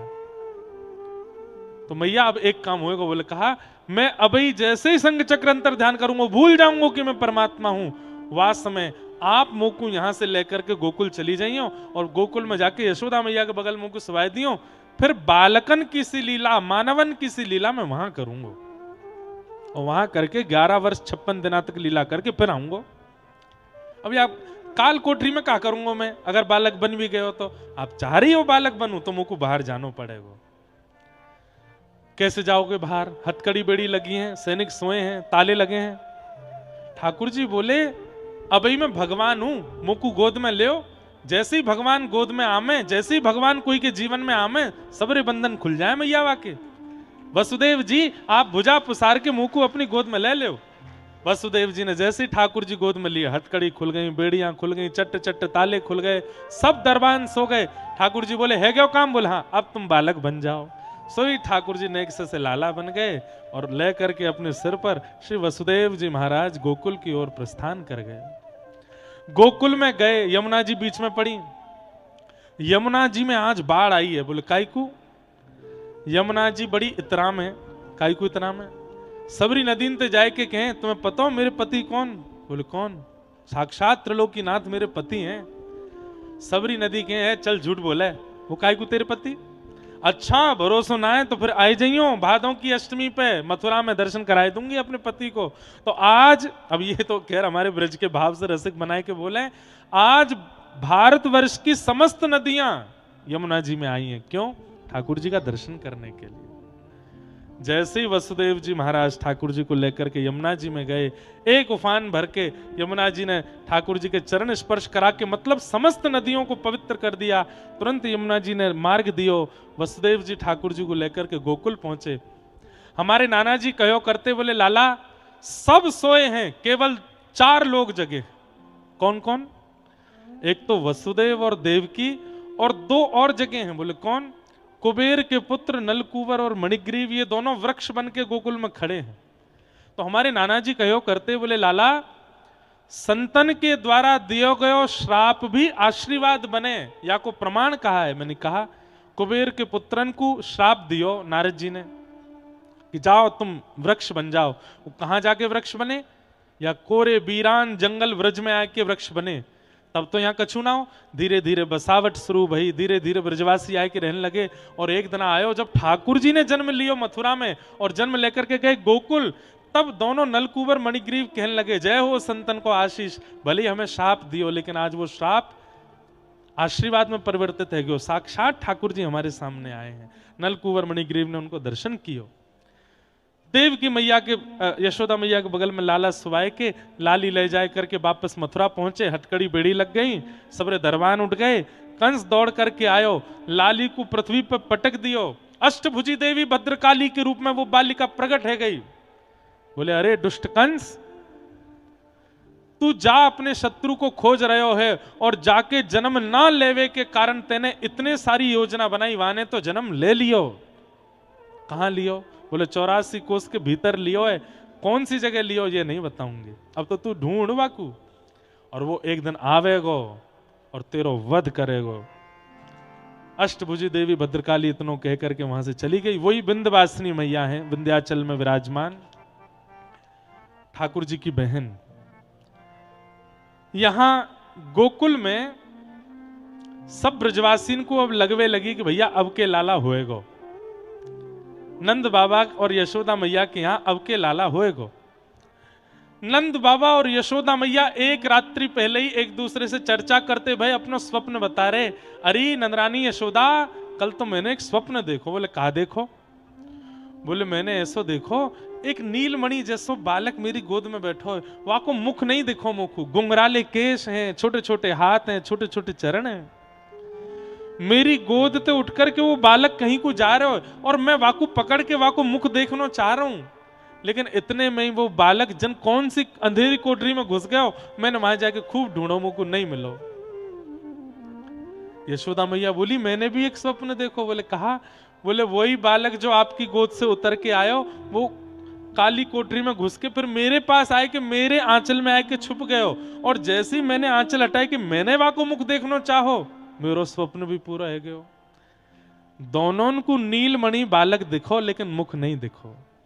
तो बंधुओं ये भी एक प्रमाण है, स्वप्न मिथ्या नहीं होते। स्वप्न कई बार होने वाली स्थिति का पूर्व संकेत करा देते हैं, या फिर आपकी हृदय की वर्तमान स्थिति कैसी है उसका संकेत करा देते हैं। और कहीं ना कहीं ठाकुर जी यदि आने वाले होंगे, एक बात लिख लेना, 3 दर्शन होंगे। अगर ठाकुर जी ने सोच लियो कि चलो ये डी के या व्यक्ति को मुंह को दर्शन करानो है, तो सबसे पहले ठाकुर जी स्वप्न में आएंगे। स्वप्न में ठाकुर जी आएंगे, भले ही प्रत्यक्ष रूप नहीं दिखे, मोर पिच्छ दिखेगा, वंशी दिखेगी, नूपुर दिखेंगे, कौंधनी दिखेगी, गले के हार दिखेंगे, नील कांति अंग की दिखेगी, ठाकुर जी की मधुर वेणु की स्वर सुनाई देंगे। कछु ना कछु ऐसा अनुभव होगा स्वप्न में। स्वप्न में अनुभव कराते कराते जब ठाकुर जी को लगेगी कि नहीं ये योग्य है, तब ठाकुर जी अनुभूति दर्शन कराएंगे। अनुभूति दर्शन कैसे हूं मैं? अब है तो वृक्ष, लेकिन आपको लगेगा अरे ये वृक्ष में तो ठाकुर जी की झांकी लग रही है तो पहाड़, पर पहाड़ में ऐसा लगो ऊपर श्याम सुंदर खड़े हैं। है तो कोई वीरानो वन, पर वह वन में भी आपको ऐसा लगेगा, ऐसा लगे श्याम सुंदर यहीं डोल रहे हैं। ऐसे जगह जगह अनुभूति है लगेंगी। स्वप्न दर्शन, अनुभूति दर्शन, और इन दोनों दर्शन में जब आप परिपक्व है जाओगे तब होगा प्रत्यक्ष दर्शन। वहां के बाद ठाकुर जी सामने आए के खड़े ही रह जाएंगे, बिल्कुल प्रत्यक्ष। आप कहोगे स्वप्न तो ना है? बोले ना। नोच के देखूं स्वप्न तो ना है? बोले ना। आपको छू के देखूं अंतर ध्यान तो नहीं है? वो छू ले। आप छूवे जाओगे, ठाकुर जी पकड़ के हृदय से लगा लेंगे। बोले मैं आए गए हो तेरे पास, काय को इतनी चिंता करे, प्रत्यक्ष हूं मैं। तो स्वप्न में पहले आएंगे, अनुभूति अनुभव में दूसरे आएंगे, और तीसरे प्रत्यक्ष आएंगे। सीधे प्रत्यक्ष नहीं आएंगे, ये बात प्रमाणित है। अगर सांकेतिक रूप से ठाकुर जी 2 बार नहीं आए हैं तो प्रत्यक्ष नहीं आएंगे। पहले संकेत करते हैं ठाकुर जी, पहले स्वप्न करते हैं, उसके बाद प्रत्यक्ष आते हैं। और करना क्या है? स्वप्न और संकेत ये दोनों छुपाने हैं, सबसे बताने नहीं है। स्वप्न और संकेत ये दोनों जिस दिन आपने बताने शुरू किए, उतनी दूरी आ जाएगी ठाकुर जी की। फिर बताने नहीं, छुपाओ। तो स्वप्न में यशोदा मैया को दिखे हैं लाला। नंदा सुनंदा दो बहन है नंद बाबा की, आज सवेरे उठ करके पहुंची, देखी तो यशोदा मैया गहरी नींद में सोई है, बगल में नेक सो एक बालक गरे गरे तक चदरिया ओढ़ रखी है, हाथ पामंत कुल बुलाए रहे हो है, यो ना पतो लालाई की लाली। नंदा सुनंदा बोली, अरे 21 बार हरिशरणम को जाप कर, एक लाला है जाए, कैसे नंद बाबा के फिर भले ही 6 लाली है जाए, पर एक लाला तो होना चाहिए। अरे इतनी गैयान की सेवा, ब्रजवासीन की सेवा कौन करेगो, ये सब लाला को भार है, ये लाला को ही उठाना पड़ेगो, एक लाला होना चाहिए। 21 बार हरिशरणम को जाप करके यशोदा मैया गहरी नींद में सोई है, सब सोए। नंदा सुनंदा ने जैसे ही चदरिया हटाई, महाराज ओहो, है गया है गया है गया है गया है गया है गया है गया है गया है गया। एक दूसरे को मोहब्बत क्यों, बोला अभी हल्ला मत करे, सबसे पहले ही एक खबर जाके नंद बाबा को सुनावेंगे। दौड़ करके निकली नंद भवन से बाहर, अब तो गली मोहल्ला और सबरे ब्रजवासी कहती जा रही है गया है गया है गया है गया है गया है गया है गया। ब्रजवासी अपनी अटारीन पे खड़े है के, छत्तन पे खड़े है के, द्वार पे खड़े है के, पूछ रहे हैं कहा भयो, पूछो तो, इतनी संख्या है, पूछो वाले 200 ही हैं, अरे नेक जोर तो पूछो, है गया है गया है गया है गया है गया। मैं ना बता रहा हूं कहा भयो, पूछते रहो। अरे भैया आप सब ब्रजवासीन की कृपा सो, गैया मैया की कृपा सो, इन सब संतन की कृपा सो, श्री यमुना जी की कृपा सो, हमारे ब्रज के राजा नंद बाबा के लाला भयो है, बधाई हो बधाई हो बधाई हो।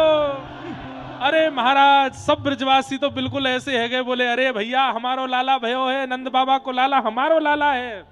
सब ब्रजवासी ने सिर पर महाराज सुंदर स्वाफा बांधो, बहनन ने खूब सुंदर आंख वाली चीज होटन में लगाई, होट वाली आंखन में लगाई लई, ऐसी उत्सुक है गई है, सबरी कारी कारी आंख की जगह कारे कारे होट है गए, लाल लाल आंख है गई हैं, और सबरी घूंघट कर करके महाराज निकसी हैं। सब नंद भवन के द्वार पर जाए करके हल्ला करके कह रही हैं, नंदरानी यशोदा बधाई हो, नंद बाबा को बधाई हो, व्यास जी को बधाई हो, जय हो। महाराज जी नंद बाबा बनावे आए हमें, लेकिन हैं तो यही, जय हो बाबा की, छोटी पड़ गई पगड़ी। हो ब्रज में नेक जोरीते आई हो, ठीक है, आज उत्साह में कमी नहीं होनी चाहिए। और सुनो, अपने जेवर अपने फोनन को संभाल लियो सबरे, और दोनों भुजन की मुट्ठी बनाओ, बोलो हो ब्रज में, हो ब्रज में, हो ब्रज में है रही जय जयकार नंद घर लाला जायो है, ब्रज में है रही हाँ ब्रज में है रही जय जयकार नंद घर लाला जायो है, ब्रज में है रही जय जयकार लाला जायो है, नंद रानी ने लाला जायो है, हाँ लाला जायो है, नंद रानी ने लाला जायो है, अरे हाँ लाला जायो है, यशोदा ने लाला जायो है, हाँ लाला जायो है, यशोदा ने लाला जायो है। हो ब्रज में, हो ब्रज में, हो ब्रज में है रही जय जयकार नंद घर। देखो नंद जी के लाला प्रकट भयो, नंद गाम ते प्रसाद आयो, बधाई हो। हो ब्रज में, हाँ ब्रज में, हो ब्रज में है रही जय जयकार नंद घर लाला जायो है, ब्रज में है रही जयकार नंद घर लाला जायो, हाँ ब्रज में है रही जय जयकार नंद घर लाला जायो है, ब्रज में है रही वाह लाला जायो, बधाई हो।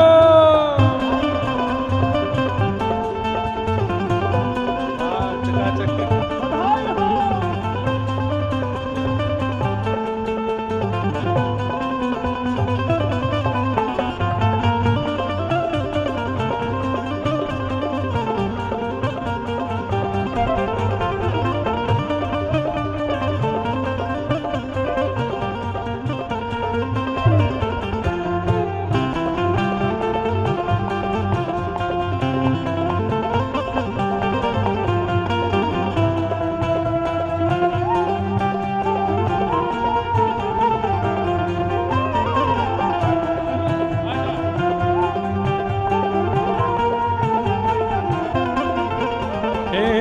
यूथ के यूथ नंद घर आवे, यूथ के यूथ,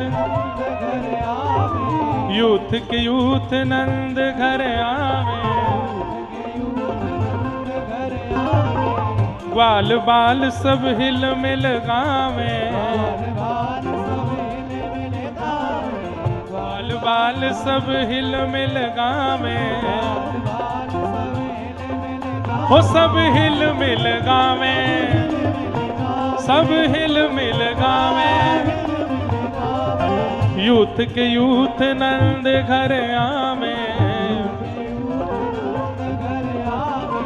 ग्वाल बाल सब हिल मिल गावे,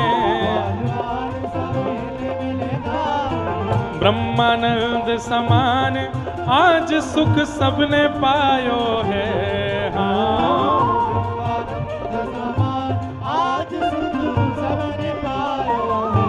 हो ब्रज में, अरे अभी जो रही थे आए ना आए रहो भैया ब्रजवासियों, हो ब्रज में, हो ब्रज में, हो ब्रज में है रही जय जयकार नंद घर लाला जायो है, ब्रज में है रही जय जयकार,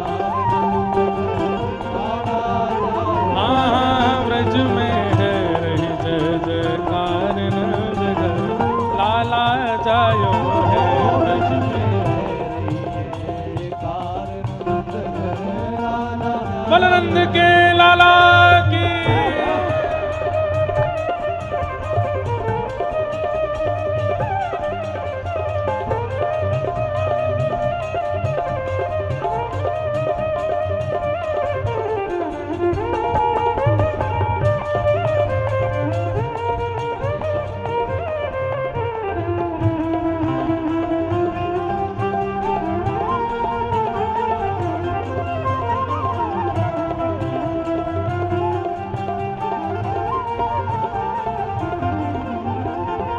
ब्रज 84 कोस में भैया,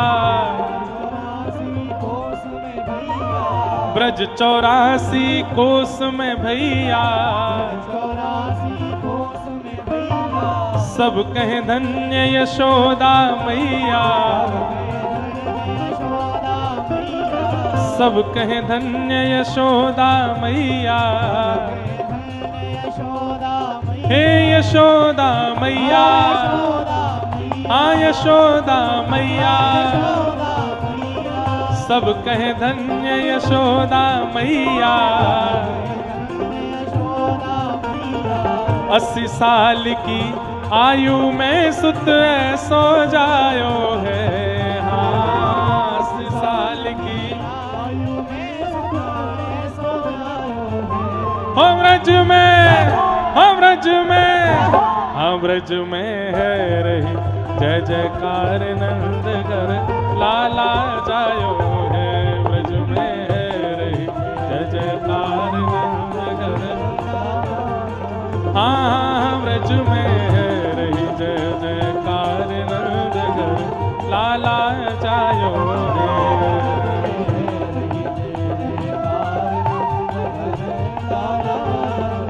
लाला जायो है नंद रानी ने लाला जायो है,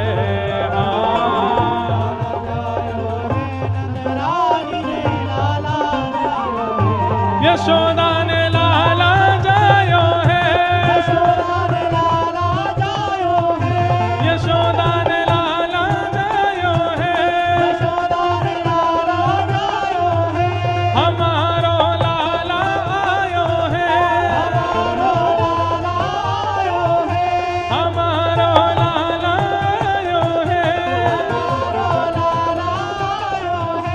ओ ब्रज में, ओ ब्रज में, ओ ब्रज में है रही जय जयकार नंद घर लाला जायो है, ब्रज में है रही जय जयकार नंद घर लाला जायो, हाँ ब्रज में है रही जय जयकार नंद घर लाला जायो है,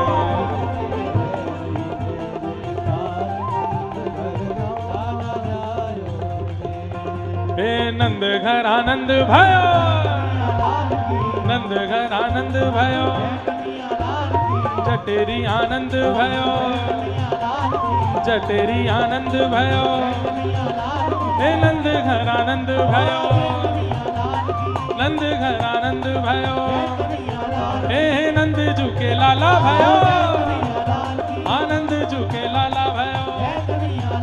ओ ब्रज में, ओ ब्रज में ऐसे नहीं आवे को आनंद, दोनों भुजा उठाओ और सुनो, कम से कम 1.5 फीट ऊपर उछलना चाहिए। और हमारी नेक प्रार्थना है, व्रज ये मंच पे जितने भी लोग आए गए हैं वो नेक धीरे धीरे नीचे आ जाओ भैया। एक तो रज है, ऊपर से भारी मंच है, कहीं हम ही नीचे नहीं पहुंच जाएं। नेक भुजा उठाओ और 1.5 फीट ऊपर उछल के बोलना, हो ब्रज में, हम ब्रज में, हो ब्रज में है जय जयकार नगर लाला जायो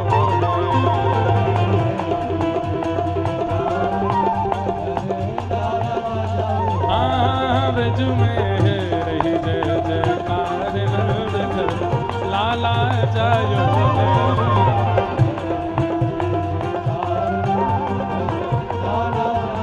नंद घर आनंद भयो, जय कन्हैया लाल की, नंद घर आनंद भयो,